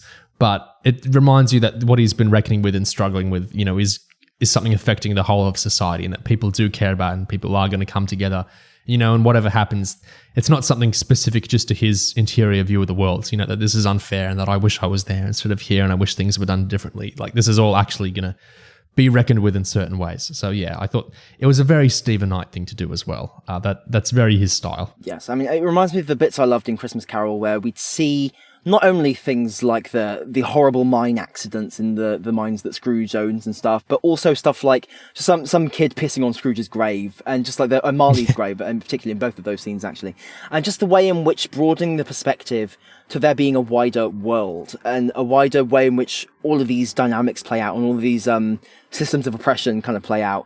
It's just so rich, and it's so exciting to see storytelling that is interested in doing that and is curious about that. Because it's all so relevant to the themes, and that's why these Dickens adaptations are like just so fundamentally exciting, and why I'm really excited for whatever the third one is. Yeah, even if it's not, A Tale for Two Cities just feels like, because that is a more overtly political book in some ways, I feel like Knight would reckon with that in interesting ways, and also because he's so into like city storytelling, he loves like zeroing in on a city in certain ways, like he did with London here. I think that would be really interesting to see what he would do, and it's just the kind of story where I just would find it so fascinating. What would he choose to reinvent there? What would he do really differently? What would he kind of focus in on that might be at the fringes of that novel instead? But he could do that with any Dickens novel, any Dickens story even. He might do another shorter story like A Christmas Carol. Who knows what he'll do? I mean, after Christmas Carol, his version came out back then, I think people were asking him, what one will you do next? And I think there was one conversation he had where he kind of rattled off a list of ones that he could conceivably do. And Great Expectations was on there. But I think Tale of Two Cities was on there too. I think that was one of the ones he mentioned. I might try and find the quote for that. But like, it's not like, so it's not ruled out. So maybe we'll see what happens, but it might be a while yet. He's a very busy man, but he does actually get lots done. Like he's had, I think, like 3 shows come out this year. It's pretty crazy. He's weirdly productive for a screenwriter, which is great because his work is great. Maybe one day I'll watch Peaky Blinders to try and see what the hype is there, but it sounds like a different sort of show to these. Maybe one day he'll do a guest episode of Doctor Who, and then we'll have a channel remit reason to really cover him again. He's doing Star Wars, so he feels kind of, if he's doing sci-fi, he feels open to that. Yeah, and Doctor Who's on Disney Plus now, so same sort of like company. In an interview, he sort of defended Marvel, DC, and Star Wars, kind of saying that his kids have convinced him that the way that he nerds out about like mythology and Greek mythology and stuff. I know it's a tied kind of thing that superheroes are Greek mythology, but he said his kids have kind of convinced him of that. So maybe he's open. I mean, he's British. I'm sure he has some opinions on Doctor Who. You could always ask Ridley Scott about it. Yeah, we'll see what happens there.